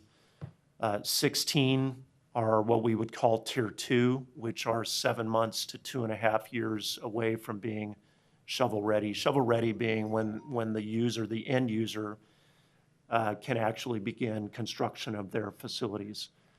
And then 31, what we call potential tier 3 sites. Potential being that a lot of these sites are not sites, they're just areas where if you assemble the land around them, you would create a larger industrial site. And so West Hayden Island is in that tier 3 category where it's 2.5 years at least. West Hayden Island is much more than 2.5 years away, but 2.5 years and beyond before it is market ready. This slide is really kind of the punchline of the study, if you will, in the 25 to 50 acre category. And this is where we see most of the market activity. We have 7 tier 1 sites, and most of the sites are in tier 3. In the 50 acre category, we only have 1 site in the region, and that's the Nike owned site off of Highway 26, which is in the tier 1 category. And then when you look at the 100 acre category, there's only 1 tier 1 market ready site, and that actually happens to be the former LSI site that the Port purchased, which is now called Gresham Vista Business Park. So it does invite a lot of concern around lack of market choice, in particular for these larger sites. It's not every year that this region takes down a 100 acre site for one user, but it happens every so often, and it is pretty typical in any given year for recruitments to be out there looking for these kinds of larger sites. And when there's only 1 in a region, oftentimes site selectors will not even put you in the mix for the competition. And typically these types of users are looking at various regions to compare against around the country. Is this inventory the 3 urban counties? This is the Portland metro area within the Washington, Clackamas, Washington, Sonoma Clackamas. counties, That's right. not Clark County or any other outlying. That's correct. Good, thank That's correct. We do know that Clark County did a similar inventory, and Clackamas County has also done their own inventory because there are some of these larger sites that are outside the metro urban growth boundary that do fit this kind of larger industrial classification. This just gives you a sense for spatially where these sites are. They're where you would expect along the lower Willamette Harbor, along the Columbia Corridor, along Highway 26, and then further down kind of the south I-5 area into Wilsonville, Tualatin. So the conclusions, I've really already spoken to these. There's a limited supply of market-ready sites in the region. There's a particular shortage on these larger sites where you can get some of the big game-changing kinds of developments. So the 50 and the 100 acre, there's only one site in each of those categories. We did do a phase 2 of this study that looked at what it takes to bring some of these larger sites out of Tier 3 to Tier 1 and how private sector viable that is from a financial proposition. And the conclusion is not new, certainly not new to our experience with our land development activities. It takes a lot of patience, a lot of patient capital. The returns, because of that, are not robust, and they typically don't meet the kind of private investment real estate returns that you would expect. And so the study team concluded that there will need to be more tools available for infrastructure investment and other land development kinds of tools to help bring these sites along so that you can tee up the point in time where the private sector is ready to make those investments. Last slide, just kind of conclude here and point back towards West Hayden Island. From a port standpoint, this is, I think you've heard this before. This is mission, very much a part of our mission to be looking at long-range planning and development to meet future marine facility demand in the marketplace. We see this as a unique property. That's why it was acquired in the early 1990s.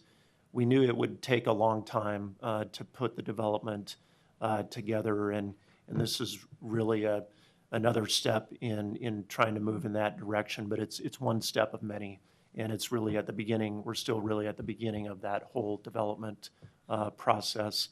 It's going to take rational but very patient investment to make this happen.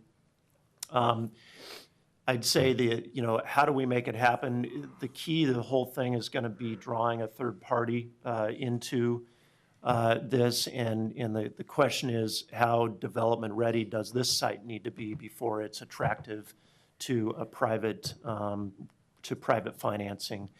And we know that dealing with schedule and regulatory uncertainty is really the first step in that direction. So working with you to get the entitlements from a land use standpoint is really the first step in that process, but there are many more steps along the way to get there. And with that, I'll conclude, and happy to answer any questions. Questions? Mike, Chris?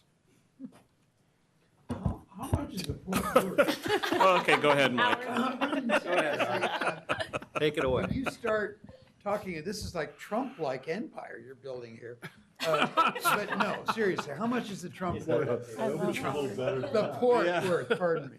Well, when the slide on the overall operating budget that had 200 or so million, but a predominant amount of that is the airport. And so that So 200 million is what you think the whole. well, I had a slide that I think said 178 million in operating. More than that.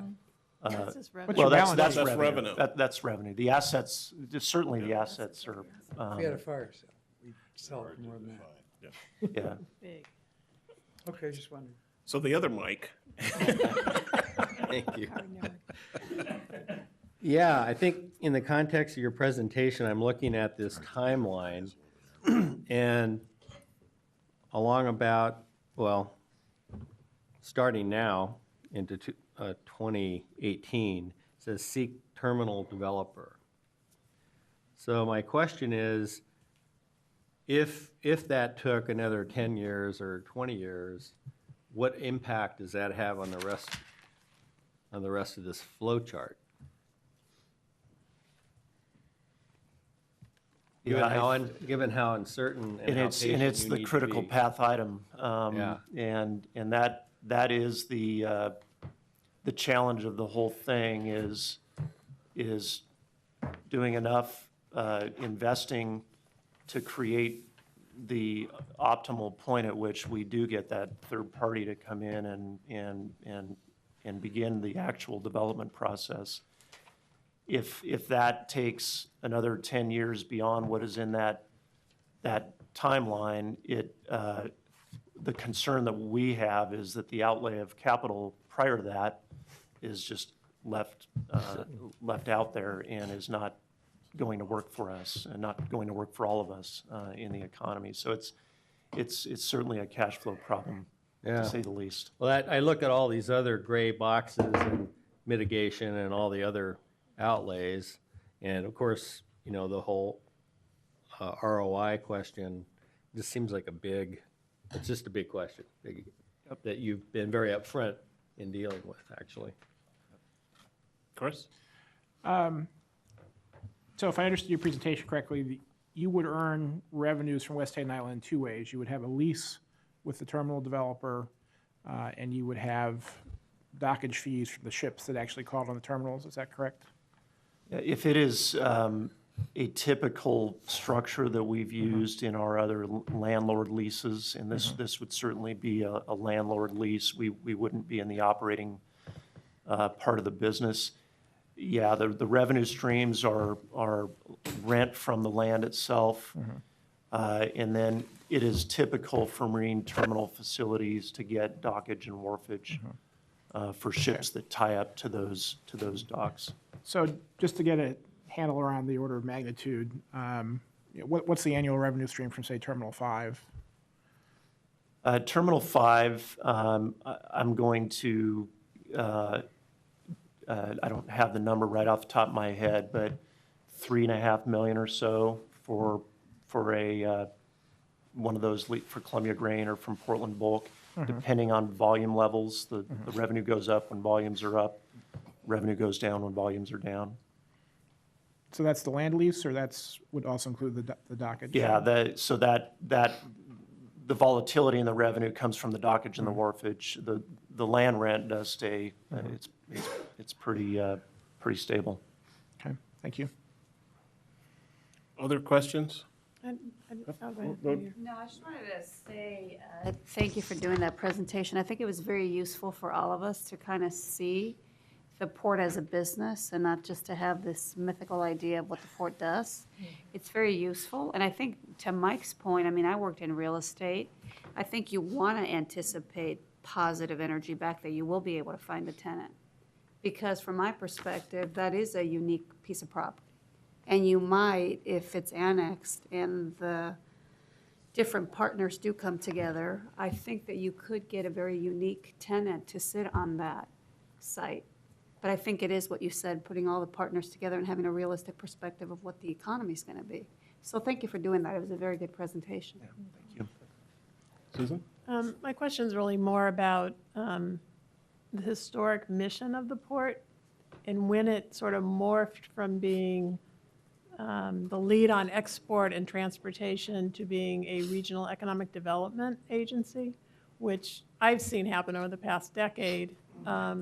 And my understanding is that's, one, because there's a void and there's a need for a regional economic partnership, but also because there's money to be made and the port has relatively good access to capital to be able to do things like the Gresham deal. So can you just talk a little bit about where you've been and, when did the port start? And, just real quick, how did you get to this spot? Yeah, so the land, kind of the land development side of the business has been with us for many, many, many years. It just has not been as, I'd say, front and center as it has over the last 5 or so years when if you've heard Bill Wyatt talk about the port, he talks a lot about, we developed Rivergate, Swan Island, the old-fashioned way with a pipeline dredge. It was the old days of a lot of how Portland was developed. And so there was a very low basis that the port had in that land, and we were able to turn those real estate assets that really came to us in a fairly economically feasible way, turn them into business parks. And those business parks really flourished into being a major job generator. Over the last several years, the economy went down, and our commission was mindful that that historic land supply is almost depleted. And yet we've played this role within the region of being a major developer of these large industrial sites. So let's continue to do it. The challenge now is that we are having to make market-based transactions to acquire the land. It's not done on the old days with a pipeline dredge. So I'd say it's a combination of, one, we've always been in the real estate business, but two, it's more pronounced today because we do have to go out and acquire land to stay involved in it. And then three, with the recession, our commission saw that this is a particular need that we can bring to the region as an economic development strategy. Yeah, the days of taking sand from the river and filling in river gate are long gone. They're over, yeah. Yeah. Other questions? I want to thank you, Keith, for coming. It was a great presentation. I think it puts a perspective on this really is a real estate deal, and the difficulty in trying to figure out, is this going to work even? And can we, if you do an exit, does it just sit there, or can you find a tenant, and is it economically feasible? Because that gets to part of our decision, and it's a unique decision that I think we're in looking at this. So I really appreciate the part and the presentation you gave. Great, thank you. Yeah. Thanks. Thank you. And with that, I think we're adjourned. Thank you. Yeah. Well, they had this door open. Kind of a joke? No, it's